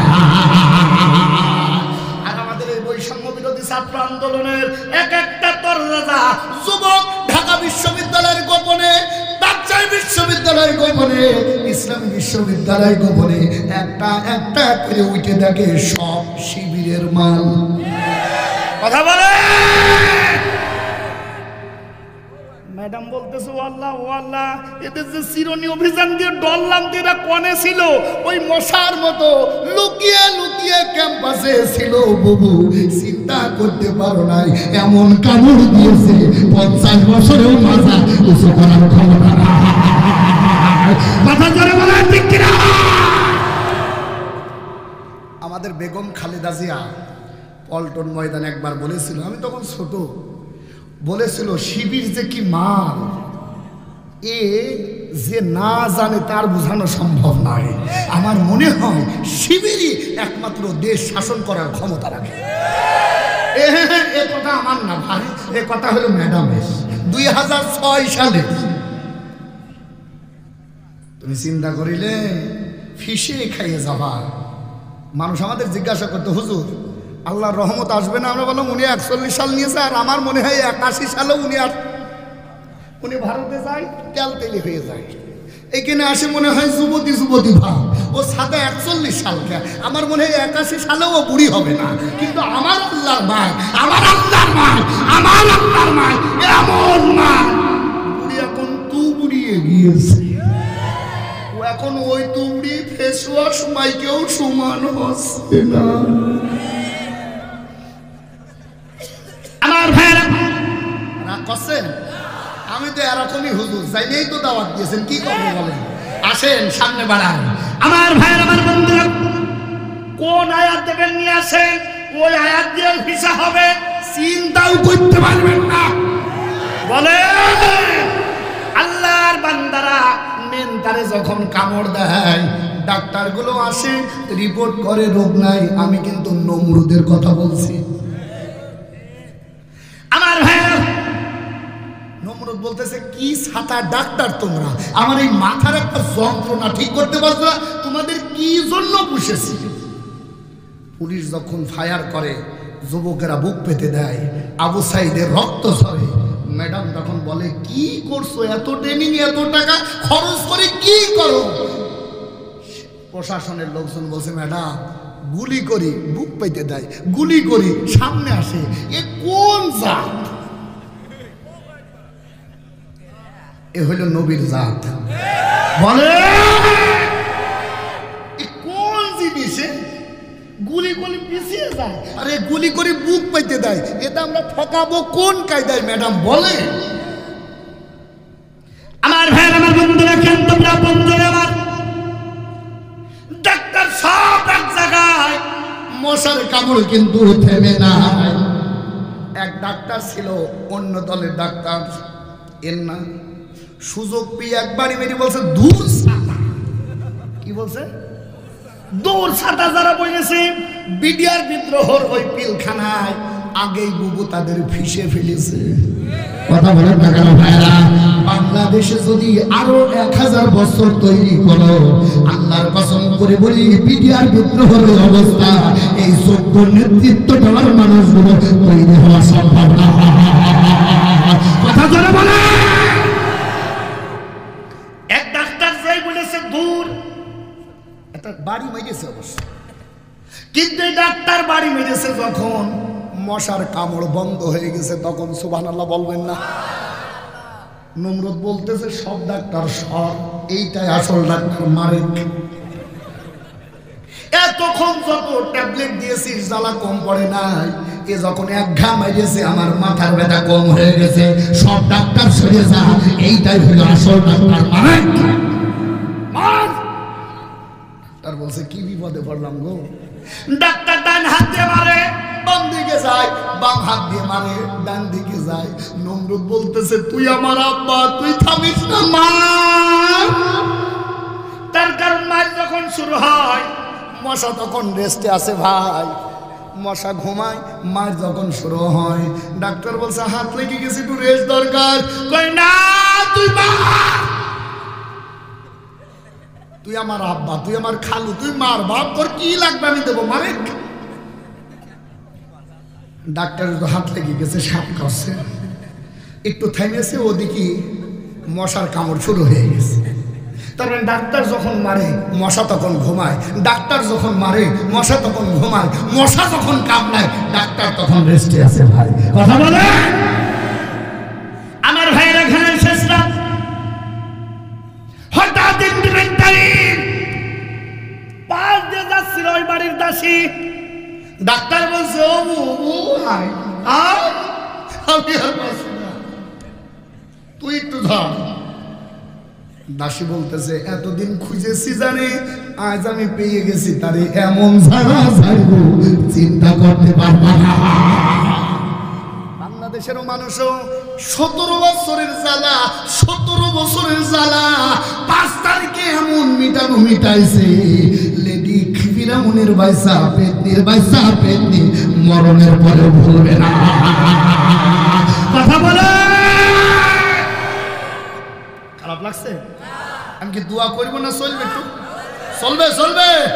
আমার ভাইয়ের আমার বন্ধুরা, দাসী আসলো। দাসী আসার পরে ও আল্লাহর বান্দারা, বাড়ি মারা বন্ধ হয়ে গেল। মশা চিন্তা করছে এ মারার পরে ও আসবে, এ হলো উচ্চ পদস্থ, ও হলো চাকর, আমি এখন চাকরের সুযোগ দেব। চাকর এসে বাড়ি মারে, মশা আস্তে করে রেস্টে যায়। ডান দিক থেকে মারে বাম দিকে যায়, বাম দিক থেকে মারে ডান দিকে যায়। আমার ভাইয়েরা, একান্ত আপন জনের আমার, হঠাৎ করে দাসী চিন্তা করছে কি জ্বালানো জ্বালাইছো আমাদের, হাত দিয়ে মারলে সম্মান বাড়িয়ে যাবে। পায়ের দিকে তাকায় দেখে জুতো। কি বলেন বলেন, দাসী চিন্তা করছে এই সুযোগে যদি একটা জুতো দিয়ে মারি দেখি কেমন হয়, দেখি কেমন হয়। ডান পা দিয়ে, ডান পা থেকে জুতো খুলে দিয়েছে বাড়ি। আল্লাহর বান্দার নমরুদ সেই আছে, তাকায় আছে। ও মা, মা এতক্ষণ চলছিল নরমাল ওষুধ, আর এখন মনে হচ্ছে অ্যান্টিবায়োটিক। মারে এতক্ষণ তো জ্বালা ছিল, আর এখন কোনো জ্বালা নাই, তুই মার। দাসী বলতেছে হুজুর চিন্তা করবেন না, এটা সকালের অ্যান্টিবায়োটিক, কিন্তু দুপুরের অ্যান্টিবায়োটিক আমার বাম পায়। তুই হাত দিয়ে জুতো খুলেছে। আল্লাহর কসম করে বলি এগুলো সব তাফসিরে কাবির, তাফসিরে মুনিরে পাবেন আমার ভাইরা। যদিও হাসির ছলে বলতেছে এইটাই হলো বড় কথা। ডান হাত আর বাম হাত দিয়ে দুই জুতো নিয়ে, ডান হাত দিয়ে মারে বাম দিকে যায়, বাম হাত দিয়ে মারে ডান দিকে যায়। আল্লাহর বান্দারা, হঠাৎ করে দাসী বলতেছে সময় আর নিতে চাই না। এমন ঝাড়া ছাড়িয়েছে, নমরুদ চিৎ প্যাটাং হয়ে দাদার কোলে শুয়ে পড়েছে।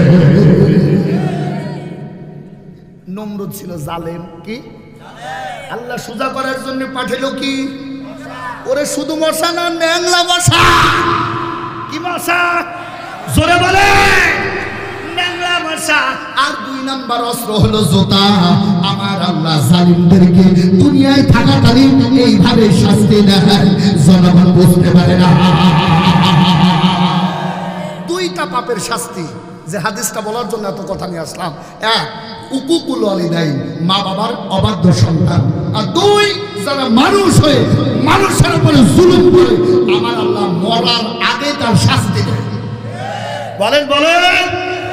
উদাত্ত আহ্বান জানায় চাচা, নমরুদের সময় জুতোর অভাব ছিল, আমাদের এখন বাংলাদেশে জুতোর অভাব নেই। অ্যাপেক্স জুতো, বাটা জুতো, শু জুতো, এ জুতো, সব জুতো রেডি। জালিম যদি খাড়া হয়, জুতো পিটা করতে বাংলার জমিনের মানুষ এতটুকু সময় নেবে না। জবান খুলে বলেন ঠিক কিনা?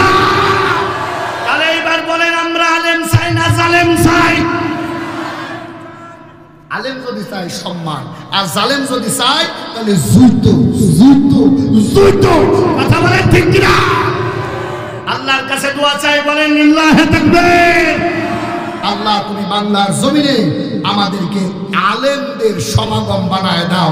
জবান খুলে বলেন আমিন। আমার ভাইয়ের, আমার বন্ধুরা, কমিটির লোক ওয়াজ বেশি শোনার দরকার। এক কথা বলছেন না কেন ভাই? মর্দে মুজাহিদদের আগামীতে মাঠে দরকার। এক কথা বলেন না কেন ভাই? এটা শুধু মালা না, এটা মনে করতে হবে জান্নাতে যাওয়ার কার্ড। এক কথা বলেন না কেন ভাই? এই জন্য এর সদস্য সবাই হতে পারে না, একমাত্র তারাই হতে পারে যারা ওমরের জাত। কথা বলেন। এই জন্য কোনো কথা হবে না, একটা সাউন্ড হবে না। একটুখানি সময় আমার দেন, দেখি কতটুকু যাওয়া যায়। জবান খুলে বলেন কোন সূরা? একেবারে পরিচিত সূরা। এই সূরা জানে না এমন কোন হুজুর নাই, কিন্তু এর ভিতরে যে মশলাপাতি আছে এগুলো জাতি জানে না। এই জন্যই একটা দলের মহাসচিব হওয়ার পরেও ওরা বলতে পারে কোরআন আর রাজনীতি আলাদা। কথা বলেন না কেন ভাই? জোরে বলেন। তবে কোরআন যদি বলে রাজনীতি করবে কারা, আমরা ওই দলে আছি তো। কোরআনে 119টা, মতান্তরে 129টা আয়াত আছে রাজনীতির। কয়টা আয়াত? নামাজের আয়াত আছে 83টা, রোজার আয়াত আছে 3টা, মতান্তরে 2টা, হজের আয়াত আছে 3টা, এইভাবে ভাগ আছে। আর রাজনীতির আয়াত আছে 129টা। এরা যদি মানুষ হতো তাহলে কোনোদিন বলতো না রাজনীতি আর কোরআন আলাদা। কথা জোরে বলে। আমার ভাইরা সেন লক্ষ্য করেন, আমি তেলাওয়াত করেছি যেহেতু আগামীকাল চায়ের দোকানে বসে বসে গল্প হবে, আপনাদের ওই গল্পের মূল পয়েন্টের কথাগুলো আমি বলে যাই। একটু জবান খুলে আমার সঙ্গে বলেন তেলাওয়াতকৃত সূরার নাম কি? একজনও জবান বন্ধ করবেন না ভাই, জবান দিয়ে কোরআনের পক্ষে কথা বলবেন। এই কণ্ঠের ভিতরে আমার আল্লাহ বারাকা দান করে দেবে। একটু জবান খুলে বলেন আল্লাহর কাছে চাই, আল্লাহ কোরআনের জন্য যারা কথা বলতেছে, আল্লাহ এই দেহের ভিতরে তুমি ক্যান্সার দিও না। তার কারণ এমন অনেক মানুষ আছে হলকমের ভিতরে ক্যান্সার, এমন অনেক মানুষ আছে জিহ্বার ভিতরে ক্যান্সার। আজকের বিজ্ঞানীরা গবেষণা করে বলেন এই হলকম থেকে জিহ্বার আগালি থেকে শুরু করে একটা কথা বলার জন্য মানুষের মিনিমাম 27টা স্তর পার করতে হয়। আর এই 27টা স্তরে আজকের বিজ্ঞানীরা গবেষণা করে বলেন প্রায় 52 ধরনের ক্যান্সার হওয়ার সম্ভাবনা আছে। আল্লাহর বান্দারা কোরআনের জন্য কথা বললে আমার আল্লাহ শিফায়ে কামিলা নাযিলা দান করে দেয়। এইবার জবান খুলে বলেন আমার ভাইরা, যে সূরা আমি তেলাওয়াত করেছি আস্তে করে বলেন ওই সূরাটার নাম কি? আল্লাহর নবী বলেন আমার এই ডায়েরির ভিতরে সূরাতুল ইয়াসিনের ফজিলাত আছে মিনিমাম 100টা। ওদিকে যেতে চাই না, মাত্র 5টা ফজিলাত বলে মূল আলোচনায় যেতে চাই। এক নাম্বার আল্লাহর নবী বলেন সাইয়্যিদুল আইয়াত, কোন জুম্মার দিনে কোন মানুষ যদি আল্লাহর বান্দারা একটা বার এই 83টা আয়াত তেলাওয়াত করে ঘুমাতে যায়, ওই সপ্তাহের ভিতরে যত গুনাহ আছে এইটা তেলাওয়াত করার পর এর উপর যদি আমল করে আমার আল্লাহ রব্বুল আলামিন এক সপ্তাহের গুনাহগুলো মাফ করে দেয়।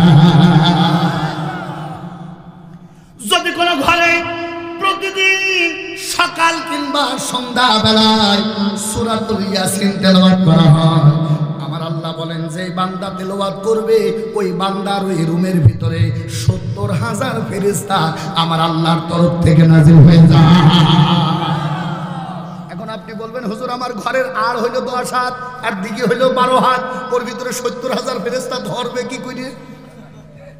আল্লাহ ডাকতে পারে বান্দারে চিন্তাও করতে পারবি না, আমার তরফ থেকে সূরাতুল ইয়াসিন বাড়িতে পড়ার কারণে 70,000 ফেরেশতা একটা একটা করে নাযিল হবে।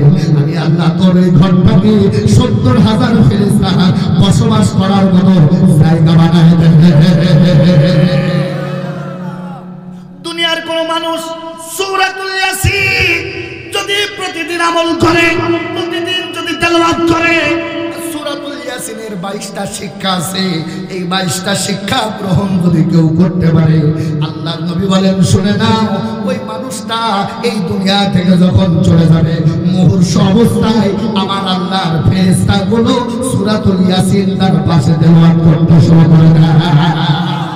এই মানুষটা যখন মারা যাবে ওই সময় আমার আল্লাহ ডাকতে পারে বান্দারে চিন্তা করিস না, ইমাম মুয়াজ্জিন কিংবা হাফেজ লাগবে না, আমি তোর রব, আমি তোর সব। আমার আল্লাহ কুদরতি ঠোঁটটা আস্তে করে আগায় দেবে, আস্তে করে আগায় দেওয়ার পর আল্লাহ পাক নিজে বলবে বান্দারে সূরাতুল ইয়াসিন আমল করার কারণে আমি আল্লাহ নিজেই তোর কাছে চলে এসেছি, আমার জবান দিয়ে তোরে শিখাই দিতে চাই আশহাদু বলে আশহাদু আল্লাহ ইলাহা ইল্লাল্লাহু ওয়াহদাহু লা শারীকা লাহু ওয়া আশহাদু আন্না মুহাম্মাদান আবদুহু ওয়া রাসূলুহু লা ইলাহা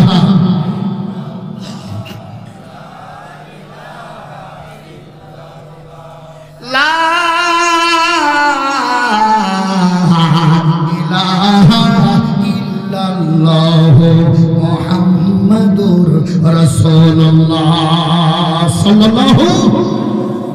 এখন আমরা শুধু তেলাওয়াতের ভিতরে রাখি না, এই সূরাতুল ইয়াসিনে 22টা শিক্ষা আছে, এইটা নিয়ে যারা পথ চলবে আল্লাহর কসম করে বলি ওই মানুষটা মরার সাথে সাথে আমার আল্লাহ 8টা জান্নাতের দরজা খুলে খুলে দেবে। আমার ভাইয়েরা কোন সূরা? এইভাবে শুধু ফজিলাত যদি বলি সারা রাত শেষ হয়ে যাবে। ওদিকে যেতে চাই না। আমার ভাইরা, আমার বন্ধুরা, একজন তেলাওয়াত করতেছে কি দেখেন, একজন তেলাওয়াত করতেছে সূরা নূরের 2 নম্বর আয়াত, কিন্তু অর্থ বোঝে না। লাভ আছে? 2 নম্বর আয়াতের সরল অনুবাদ হলো এই দুনিয়ায় যারা জিনায় লিপ্ত হয় ওদের শাস্তি হলো 2টা। কয়টা? 1 নম্বর, যদি বিবাহিত হয় বুক পর্যন্ত মাটির ভিতরে গাড়ো পাথর মারতে মারতে মেরে ফেলো। এটা হলো কোরআনের আইন। কথা বলে না কেন? অথচ অনেক জিনাখোর হয়ে আয়াত পড়ে, বাংলা না জানার কারণে বোঝে না। আর যদি অবিবাহিত হয় 100টা বেতের আঘাত মারবা, 100টা বেতের আঘাত মারার পরে আমার ভাইরা, হযরত ওমর ফারুক রাদিয়াল্লাহু তাআলা আনহুর সন্তান হলো আবু শামা। আবু শামা 80টা বেতের আঘাত খাওয়ার আগেই মারা গেল। এই দুনিয়ার যুবকেরা 100টা বেতের আঘাত খাওয়ার পর দাঁড়িয়ে থাকার সুযোগ নাই। বলেন তো দেখি, আপনাদের এই কুষ্টিয়ায়, আপনাদের এই সুলতানপুরে কি পরকিয়া আছে? আসতে মানে এগুলো সব আল্লাহর ওলি। পরকিয়া আছে। নিজেরটা ভালো লাগে না, অন্যেরটা বেশি। এই কথা বলছেন না কেন ভাই?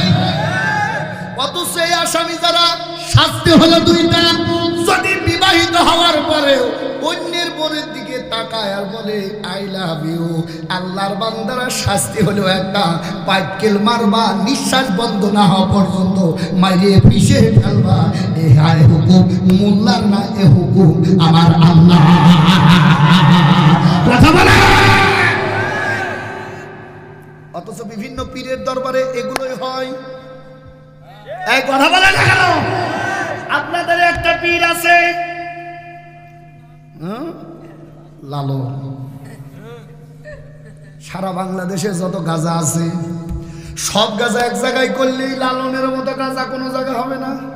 এই বলেন না কেন ভাই? বলেন বলেন। আমি বাস্তব চিত্র দেখার জন্য গেছি। নারী পুরুষ এক জায়গায় হয়। বাবা শাহজালাল, তোর নামে কুত্তা বিড়াল সব হালাল। সাইনবোর্ডে লিখে দিয়েছে সত্য বল। আছে না? আছে না? সত্য বল, সুপথে চল, ওরে আমার মন টুম টুম টুম। নেই নেই, ওনারা টুম টুম করে বাজায় বলে আমরা সত্যের পক্ষের লোক। অথচ একজন প্রাপ্তবয়স্ক মেয়ে আর ছেলে যদি এক জায়গায় থাকে, ওর যদি কিলিবিলি না করে মনে করতে হবে 3য় নাম্বার। এই কথা বলেন না কেন ভাই? বলেন বলেন।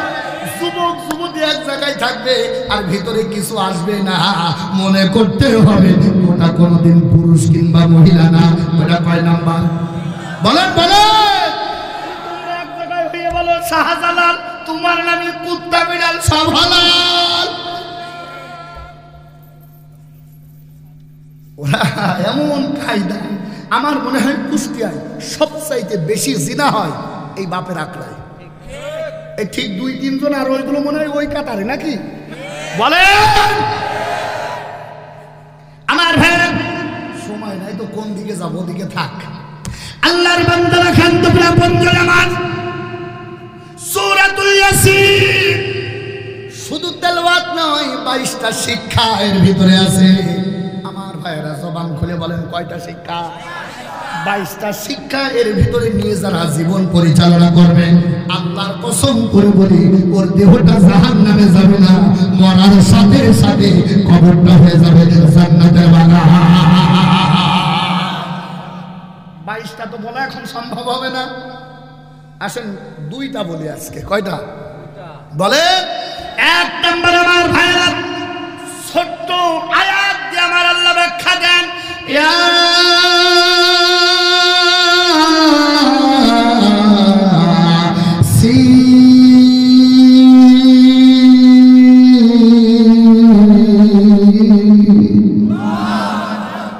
বিজ্ঞ মানুষ যারা আছেন আজকের এই কথাটাকে তামাম পৃথিবীতে ছড়ায় দেন। আমার কথা যদি ভুল হয় আমি জিহ্বাটা আপনার পায়ের নিচে দিয়ে দেব। আর আপনার জন্ম যদি এক বাপের হয়, কোরআনের এই আয়াত আপনার মেনে নেওয়াই লাগবে, তার কারণ আমরা মুসলমান। কথা বলেন। এটা হরফে নেতা আপনারা বুঝবেন কিনা জানি না, আলেম ওলামা যারা আছেন তারা বুঝবেন। ইয়া এটা কি? হরফে নেদা, এর অর্থ হলো হে। এর অর্থ কি? হে হে। এর অর্থ কি? জোরে বলেন, জোরে বলেন। এখানে শিক্ষা আছে ভাই, 1 নম্বর শিক্ষা। ইয়া মানে জোরে বলেন, আরো জোরে। এইটাই হলো আজকের আয়াতের শিক্ষা। ইয়া মানে সিন, সিনের প্রায় 99টা অর্থ আছে। সিন মানে হলো সাইয়েদ, সাইয়েদ মানে হলো নেতা, আল্লাহর বান্দারা। এখানে অনেক ব্যাখ্যা, সদিকে যেতে চায় না। 1 নম্বর ইয়া মানে হে, সিন মানে সাইয়েদিনা। আমরা কি মনে করি সাইয়েদিনা মানে সেরাকালের মা মরে গেছে, 2 মণ জিলাপি জিলাপি এসেছে, নামাজের পর বসে যাবা, অনেক ফায়দা হবে। এর নাম সাইয়েদিনা না। সাইয়েদিনা মানে আমাদের নেতা, আমাদের। বলেন বলেন। তাহলে সিন মানে নেতা, সিন মানে কি? জোরে বলেন, আরেকটু জ্ঞান বাড়ান। সিন মানে আমার ভাইরা। তাহলে মুফতি এখন আপনারা ব্যাখ্যা দেবেন, আপনারা আরবি বলবো, আমি বাংলা বলবেন আপনারা।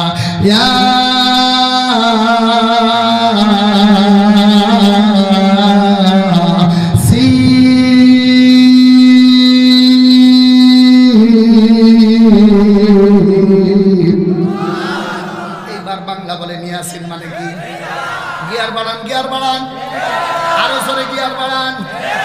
তাহলে এই ডাক কে দিচ্ছে? জোরে, আরো জোরে। কাকে দিচ্ছে? মোহাম্মদকে। মোহাম্মদকে কাকে? নাজিল হচ্ছে মোহাম্মদের উপর। এখানে শিক্ষা হলো 1 নাম্বার।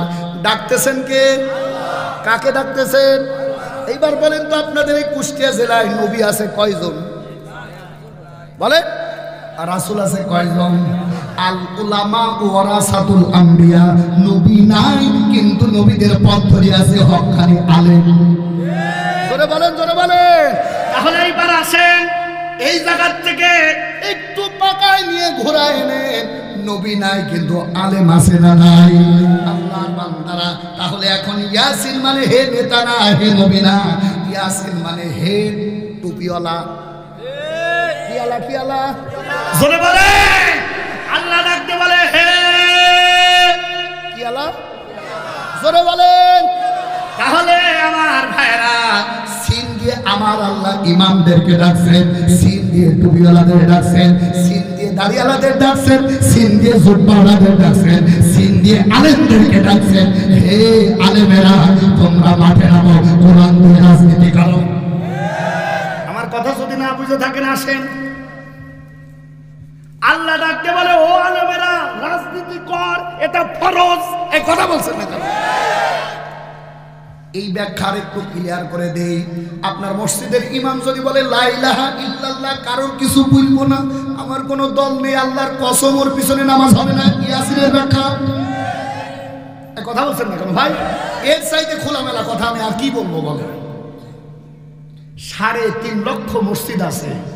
এই 3.5 লক্ষ মসজিদের ইমাম যদি মাঠে নামে, 48,000 পীর আছে বাংলাদেশে। কয় হাজার? 48,000 পীর আর 3.5 লক্ষ ইমাম। এরা যদি মাঠে নামে, কোন জালিমের বাচ্চা বাংলার জমিনে 1 মিনিট দাঁড়ায় থাকতে পারে না, পারে না, পারে না। ঠিক কিনা চলে পারে না? ইয়ার কি মানে জায়গা পাও না? টুপি মাথায় দিয়ে পরের বাড়ি খাচ্ছ আর ভুড়ি লম্বা করছো। আল্লাহ বলছে আয়, তোরে এমন বাস কল দেব, মাজা খারাপ করার সময় পাবো। কথা বলেন না কেন ভাই? কথা আমার মোল্লার না আল্লাহ? আমার ভাইয়ের, আমার বন্ধুদের জন্য আছে আল্লাহ রাব্বুল আলামিন ডাক বলে, মা বোন যারা আছেন, ও মায়েরা শোনো, তোমরা তো এখন হুজুর দেখলেই হুবড়িয়ে খেয়ে পড়ো। যেই হুজুরের ভিতরে রাজনীতি নাই, কোরআনের রাজনীতি নাই, আমি দলিল দিয়ে গেলাম ওর পিছনে নামাজ হবে না, আর ওর যত ডিম খাওয়াবা সব বৃথা। কথা বলে না কেন ভাই? আমার এই আয়াত খণ্ডন করবেন কে? আসেন, খেলা হবে, আসেন। আর আমরা রাজনীতি করতে গেলে আমি বলি, এই ইয়াসিন যদি সত্য হয়, আগামীতে রাজনীতি করব আমরা পাল্লি ঠেকা তোরা। কথা জোরে বলেন ঠিক কিনা? বাংলার জমিনে টুপিওয়ালারা থাকবে, দাড়িওয়ালারা থাকবে, ইমামেরা থাকবে, কোন সাদা মাতা বাংলার জমিনে দাঁড়ানোর ক্ষমতা পাবে না, পাবে না, পাবে না,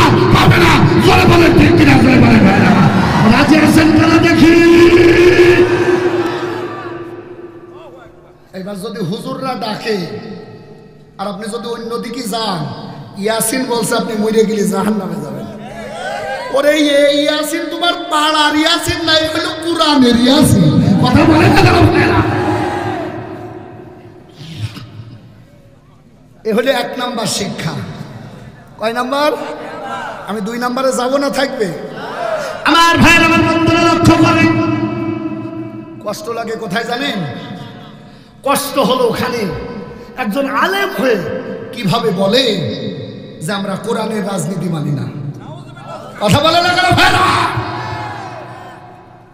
আমার ভাইরা, আল্লাহর গোলামেরা শোনেন, এমনিতেই নবী এই পর্যন্ত আসে নাই, অনেক কাঠ খড়ি পুড়ানোর পরে ওই জায়গায় আসছে। সূরাতুল ইয়াসিন নাজিল হয় মক্কায়। কোথায়? কোথায়? আল্লাহর বান্দারা আরো ক্লিয়ার করে শোনেন, এই ইয়াসিন নাজিল হয় জেলখানায়। কোথায়? এমনি এমনি হুজুর এত মর্যাদা পায় নাই যে নবী আমরা পেয়েছি। একটাবার হ্যাঁ যদি বলেছেন তাম পৃথিবীর মানুষের জন্য হারাম হয়ে গেছে, একটাবার যদি না বলেছেন সব কিছু হারাম হয়ে গেছে, একটাবার আঙ্গুল ইশারা করেছেন চা 2 খণ্ড হয়ে গেছে, একটাবার পাউসো করেছেন আর সাজি পর্যন্ত নবীর পানিও চলে গেছে। জবান করে বলেন সুবহানাল্লাহ। ওই নবীজির মর্যাদা এমনি আসে নাই আমার ভাইরা, ওই নবীজির ওয়ারিস হলাম আমরা। আমাদের দায়িত্ব হলো কোরআন দিয়ে মাঠে নামা। আবু জেহেল বলেছিল, ভাতিজা তুমি যা করবা কোনো সমস্যা নাই, শুধু আমার সিয়ার যেন ঠিক থাকে। বলেন বলেন। অনুরিদু আন্নাগুন্না আলাল্লাযীনা ইসতুদঈফু ফিল আরদি। জবান খুলে বলেন আল্লাহু আকবার। আল্লাহ রাব্বুল আলামিন ডাকতে বলে, নবীরে তোরে আমি পাঠাইছি, আগে সিয়ার ঠিক কর। কথা বলেন না কেন ভাই? আগে সিয়ার। আর আবু জেহেল বলে তুমি যা করবা করো, শুধু সিয়ার ঠিক থাকলে হবে আমার। আল্লাহ ডাকতে বলে, না না না, আমি তোরে পাঠাইছি সাইয়্যিদিনা হিসাবে, নেতৃত্ব দিবি তুই। নেতৃত্ব যখন তুই দিবি, জালিমের বাচ্চারা মাথা উঁচু করে দাঁড়ানোর ক্ষমতা পাবে না। আচ্ছা, এখন যদি আমি কুষ্টিয়ার ডিসি আর এসপি একসঙ্গে যদি বলে কুষ্টিয়ায় গাজা চলবে না, কোন গোপালা দাড়িওয়ালা আর ঠাকুর আর কুকুর করে টানার ক্ষমতা পাবে। বলেন না কেন? বলেন না কেন ভাই? এমন বেজুত লোক, ভুগা মনে হয় এত গন্ধ হয় না, ওর গা দিয়ে যত গন্ধ বের। এই কথা বলে না কেন? আর ওরা বলে পীর ভাই মাল আছে, মাল ও কি মাল আছে সব তো দেখাই যায়। আমি প্রায় জায়গায় যাই তো, আমি বলি কুষ্টিয়ায় গাঁজা হালাল। কুষ্টিয়ায় কি কেন? ফকিররা টানে, সুখ টান দেয়, এভাবে জোরে টান দেয়, আর পুলিশ বলে বাবা চালাও। এখন বলে না কেন? তাহলে পুলিশ যদি বলে চালাও, ও হালাল না? এই জন্য আগে দরকার সিয়ার, লা ইলাহা ইল্লাল্লাহ, কারোর কিছু বলবো না। এটা হলো টাটকা শয়তান নির্ভেজাল আপন খেলায় দেওয়া। কথা বলে। নবী যদি শুধু জিকির করে চলতো, নবীজির হাদিয়া তওফা এসে এমন আশা আসতো কিয়ামতের আগ পর্যন্ত ফুরাইতো না। কথা বলেন না কেন ভাই? আমার ভাই, আমার বন্ধুরা, কান্তবলা বন্ধুরা, আমার সূরাতুল ইয়াসিন নাজিল হয় জেলখানায়। কোনখানায়? একটু গিয়ার বাড়ান, কোনখানায়? জেলখানায়। জেলখানায় জেলখানায় চোর লুচ্ছ বদমাইশ যায় না, ওই জেলখানায় আলেম যারা, নবী যারা, তারাও মাঝে মাঝে যায়। আর ওই জেলখানায় আমার আল্লাহ সান্ত্বনা দেয় কোরআন দিয়ে। যদি তাই না হয় তাহলে আল্লামা সাইদি সাহেব শেষ বয়সে 13টা বছর ফাঁসির কন্ডেম ছেলে থাকলো কোন কায়দায়? ও তো তোমাকে মরে যাওয়ার কথা। আর ওরা সিপিএ যখন মারতে পারেনি, তখন ইনজেকশনের নাম দিয়ে, মেডিকেল ভুল ট্রিটমেন্ট দিয়ে শহীদ আল্লামা দেলোয়ার হোসেন সাঈদীকে ওরা শেষ করে দিয়েছে। ওরা জানতো বাংলাদেশের মানুষ যে যেই দলই করুক না কেন সবার অন্তরে আছে সাঈদী। মিজানুর রহমান আজহারী ওরে এ তো ছোট একটা কিছু, ওনার মাহফিলে যদি 30 লক্ষ লোক হয়, আপনি বিবেকমান মানুষ, আপনার বিবেক দিয়ে চিন্তা করেন, আজকে যদি আমার সাঈদী সাহেব বেঁচে থাকতো তার মাঠে জায়গা দেওয়ার মতো এমন কোন মাঠ বাংলাদেশে ছিল না। কথা বলে না কেন ভাই? এই জন্য চিন্তা ভাবনা করে ঠান্ডা ব্রেন দিয়ে মেডিকেল ট্রিটমেন্টের নামে ভুল ট্রিটমেন্ট দিয়ে শহীদ আল্লামা দেলোয়ার হোসেন সাঈদীকে শেষ করে দিয়েছে ওরা। শুধু এখানেই শেষ না, আমরা যখন শুনলাম শহীদ আল্লামা দেলোয়ার হোসেন সাঈদী নাই, আমরা আলেম ওলামারা চোখের পানি ছেড়ে শুধু মনে করেছিলাম একটাবার জানাজায় শরীক হতে চাই, ঢাকার ময়দানে রওনা করব। প্রতিমধ্যেই ডাক আসলো, খবর আসলো সাঈদী সাহেবের জানাজা ঢুকো, এই জালিমের বাচ্চারা ঢাকার ময়দানে হতে দেবে না। সর্বশেষ যেখানে কবরস্থ করার কথা খুলনায়, এই জালিমের বাচ্চারা খুলনার ময়দানে তাকে সমাধি করতে দিল না। আমরা ছুটে চলে গিয়েছিলাম পিরোজপুরের ময়দানে, কয়েকটা দফায় দফায় জানাজা হয়েছিল। আল্লাহর কসম করে বলি, আমি নিজে তার সাক্ষী। আমি দেখেছিলাম মানুষগুলো ওয়াকাতারে আল্লাহর কাছে চোখের পানি ফেলে ফেলে শুধু দোয়া করেছিল, আল্লাহ আমাদের সাঈদীকে যারা হত্যা করেছে বাংলার জমিনে বিচার করার মতো কেউ নাই, তোমার কাছে বিচার দিলাম, বিচার তুমি করো। জানতে চাই ও বাংলার জনতা, বলো তো দেখি আল্লাহ কি বিচার করেছে না করে না? জোরে বলে। চোখের পানি ফেলে ফেলে, চোখের পানি ফেলে ফেলে জনতার ওই আত্মনাদ আমার আল্লাহ ছাড়ে নাই, কবুল করে নিয়েছে। আল্লাহ জালিমকে দুনিয়া থেকে এত বিদায় করেছে, এখন হাসিনা নামে কোনো মানুষ আর মানুষের নামও রাখতে চায় না। কথা বলেন, জোরে বলেন। আবু জেহেল কয়জন আছে সুলতানপুরে? 10 থেকে 15 বছর পর দেখবেন কোন মহিলা হাসিনা নামে কোন নাম রাখবে না। দেখো লো খেলাকার, বলেন বলেন। সুলতানপুরে বলে যায় সকিনা জরিনা মর্জিনা যা আছো থাকো, হাসিনা যদি থাকো ভাই নাম পরিবর্তন করো, আর নাই চিন্তা করো এরপরে আর হাসিনা থাকবে না। ঠিক জোরে বলছেন না কেন? বলেন বলেন। কত বাজে ভাই? না না 12টা 20 বাজে গেছে, আর বাজলে হবে না। আসেন। না না না, ফজরের নামাজ আছে না? হ্যাঁ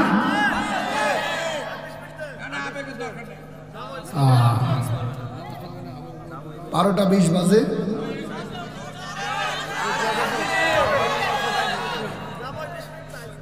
এই যুবকদের সাউন্ড বেশি, বুড়োরা কেউ হাত তুলবেন না তো, মাহফিল চলবে যে যুবকদের হাত তোলেন। আমার বুড়ো কই? সব যুবক। আমি ওয়াজ 10 মিনিট করব, 10 মিনিট ওয়াজ আমি করবো। এই যুবকেরা হাত তোলো। আমার কাছে আজকে ওয়াদা দিতে হবে, এই যুবকগুলো লালনের আঁকড়ায় যাবে না।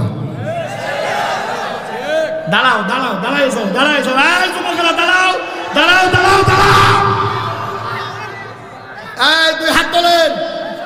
আজকে দোয়া করবেন, আমি আর লালনের আঁকড়ায় যাব, এই লালনের আঁকড়ায় যাব, আরো জোরে যাব। এই দোয়াটা যদি কেউ নিতে পারে ওর আর কিছু লাগবে না। হ্যাঁ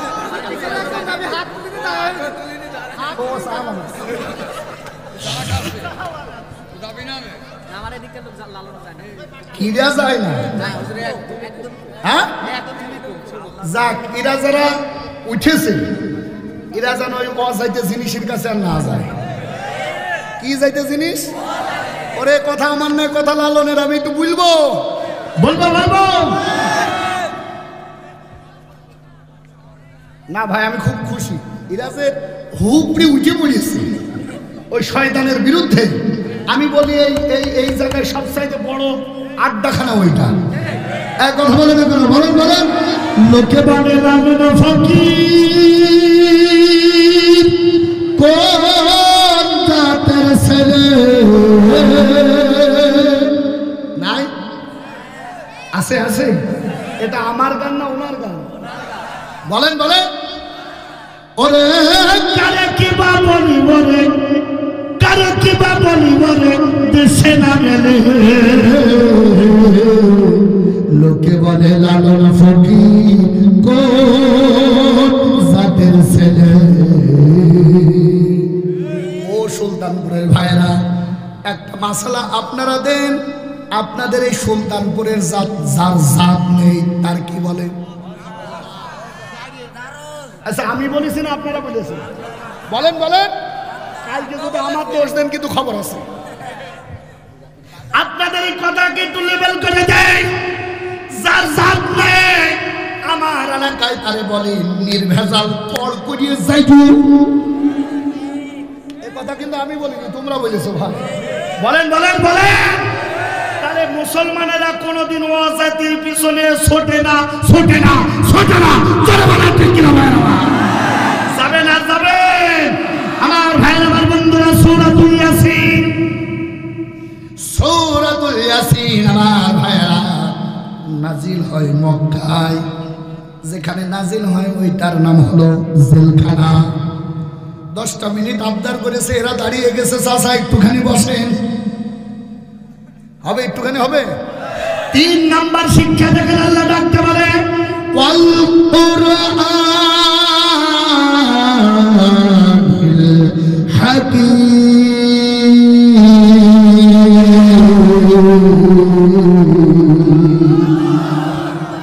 গর্ব কোরআনের কসম, আল্লাহ ডাক দিয়ে বলে ইন্নাকা লামিনাল মুরসালিন,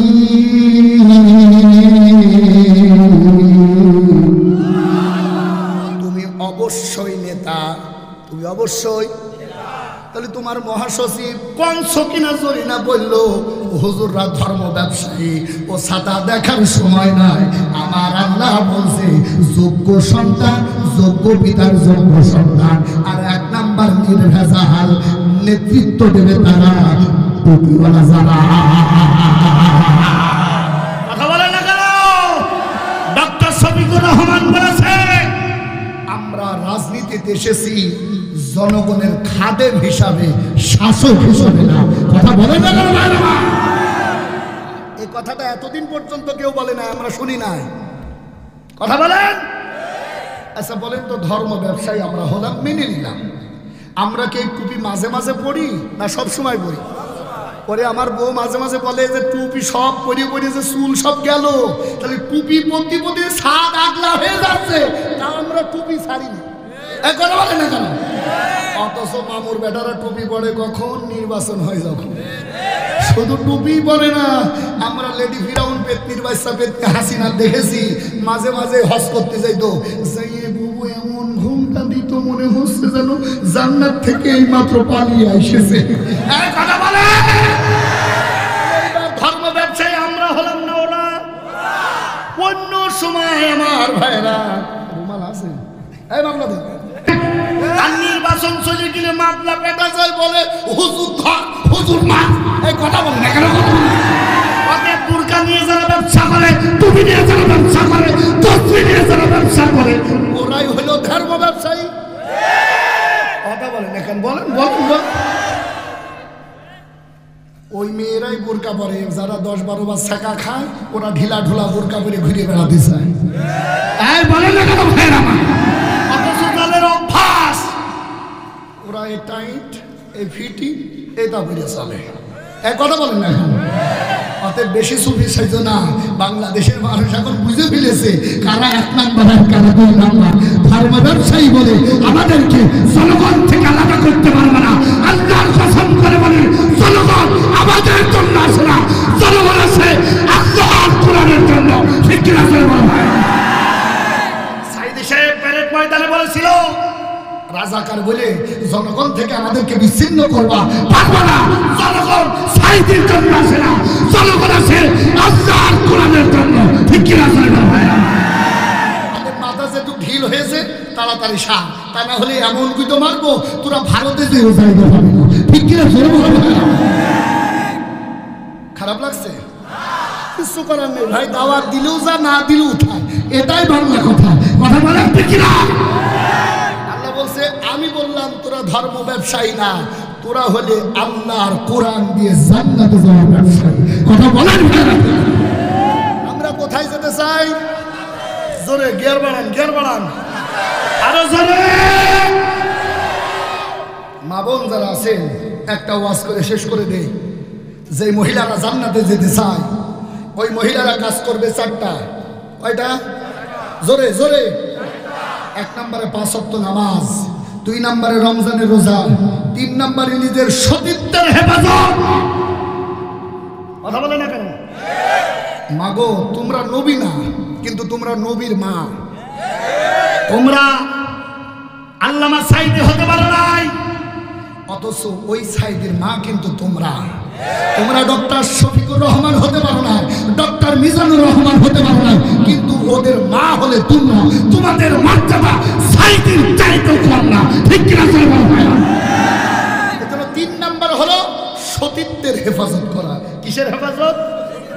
কিন্তু শোনো, যদি সতীত্বের হেফাজত না হয়, তোমার পেটে বাচ্চা কাচ্চা হবে, কিন্তু এক একটা ডিপ জল আর ময়ূর হবে।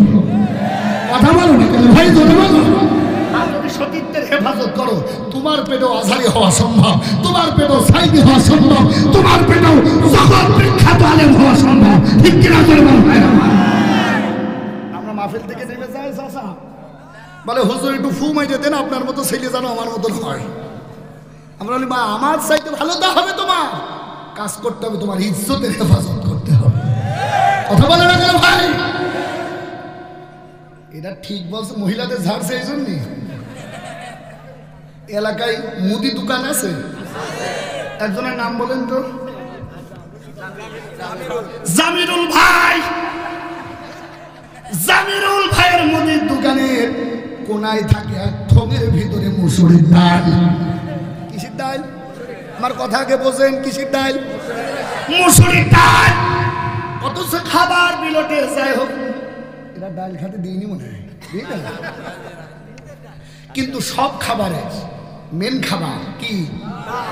গরু, খাসি, হাবি জাবি যা আছে, শেষে দেখছে ডাইনিং টেবিলে একটাখান ডাল।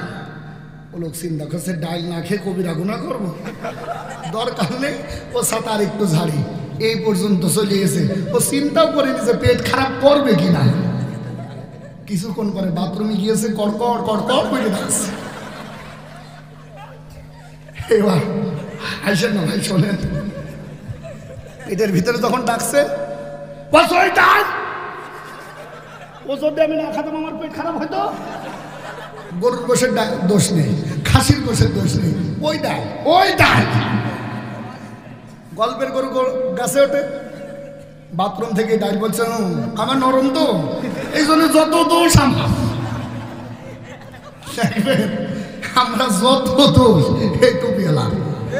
আমাদের ডক্টর, আমাদের তরিকুল ইসলাম স্যার বিশ্ববিদ্যালয় বলতো, ওই কথাটা আবার আমার আমির হামজা বলতো, যে হুজুররা যদি আসতে যায় বলবে কি খাওয়া খাইয়েছে, আর যদি জোরে যায় বলবে দাওয়াত পাইয়েছে। যত দোষ এই আমাদের। আমরা পরের বাড়ি খাই, নরম পাইয়ে যা দেয় তাই। আমার ভাইরা, হঠাৎ ডাল ডাক দেবো, সে যত দোষ আমার, যত দোষ আমার। কি জামিরুল ভাই? আমি তো ছিলাম জামিরুল ভাইয়ের কোটোর মধ্যে মুসুরির ডাল। আমার দোকান থেকে নিয়ে এসে গরম পানিতে আইসা ফিসা ফিসলো, অলম দিয়ে ঘুটলো। আমি নরম হতে চাই না, তাও দেয় ফিসা, দেয় ফিসা, আমি নরম হই। নরম হওয়ার পর আস্তে করে ভালোবেসে আমার ডাইনিং টেবিলে রাখলো। ডাইনিং টেবিলে রাখলো যখন, ডাইনিং টেবিলে যখন আসে, তখন কিন্তু আমি কারোর জায়গায় যাই নাই, কবুলও পড়ি নাই, তখন কিন্তু আমি এই কায়দায়। কত ভদ্র, কত ভদ্র। প্রেম করে 100টা আর বিয়ে করতে চাই ভদ্র ছেলে। কথা বলো না, 100টা প্রেম করবে আর বিয়ের সময় বলবে না নামাজি নামাজি নামাজি নামাজি নামাজি কথা বলে না কেন ভাই? তুই যে যা তোর পড়বেও সে যা, চিন্তা করিস না। ওই যে আমাদের এক হুজুর বলে আমি ঠকি নাই গো।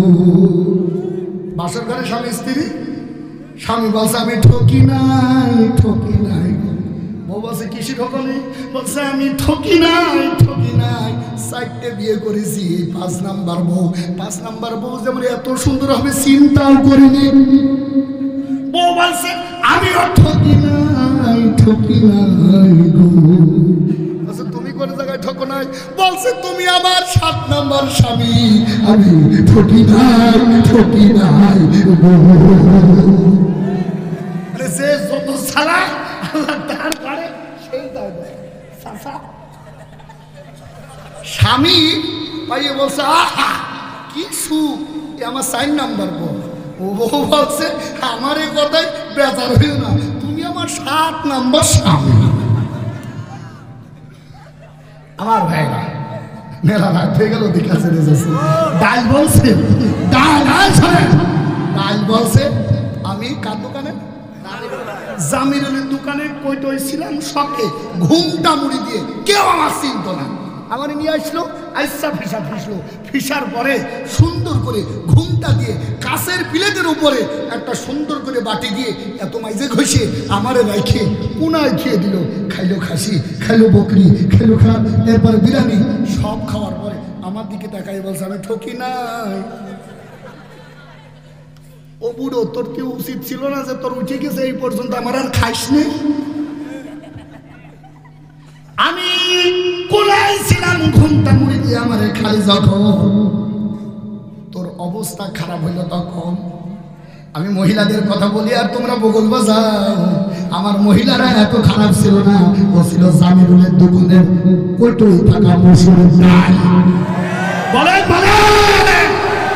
বাপের বাড়ি ছিল, ভালো ছিল, চেয়ার একটু সুন্দর দিশেই পায় না, ঠোঁট পালিশ নাক পালিশ নিয়ে মোটর সাইকেলে গিয়ার মারে ঠাকুরের বাড়ি ঘুরে যখন আর একজন টাকায় আর বলে দেখ মাল যাচ্ছে। এ কথা বলো না কেন, মহিলাদের মন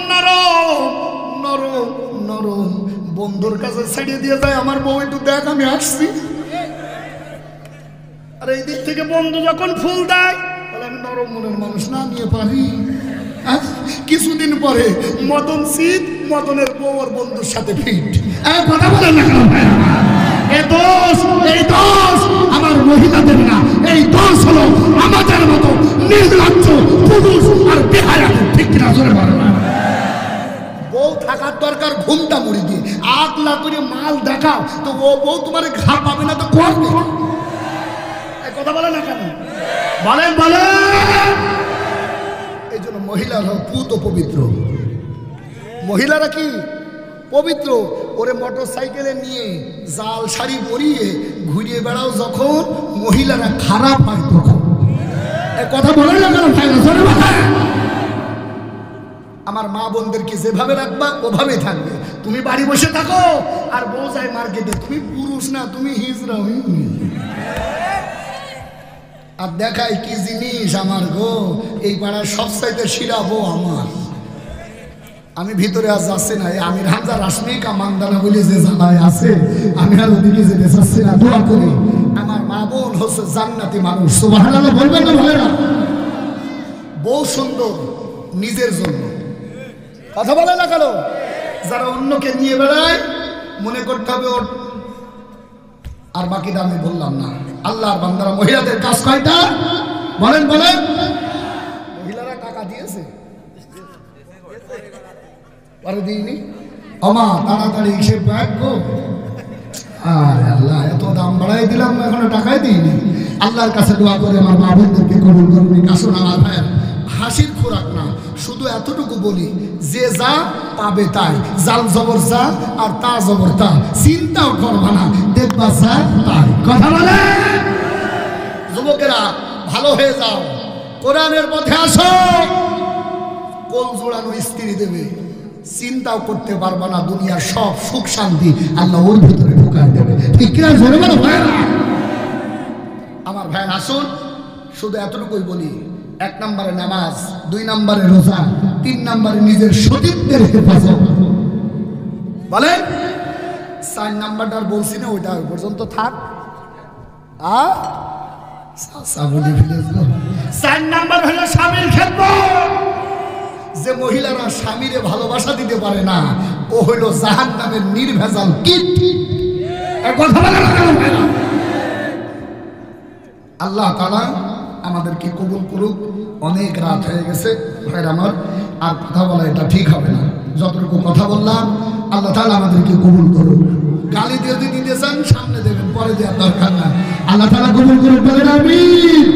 সরে লিল্লাহি তাকবীর, লিল্লাহি তাকবীর, আল্লাহু আকবার। যুবকদের ওয়াজ করলাম বলে বুড়োরা কথাই বলছে। আপনারা চুপ করেন। হ্যাঁ, তোমরা চুপ করো বাবারা। দেখি বুড়ো মানুষ যারা আছে, দেখি লিল্লাহি তাকবীর। কোন যাবো আমি, কোন যাবো? হ্যাঁ, দাঁড়ান দাঁড়ান, আরেকবার কি আর বানান, লিল্লাহি তাকবীর। এইবার ঠিক আছে, এইবার ঠিক আছে।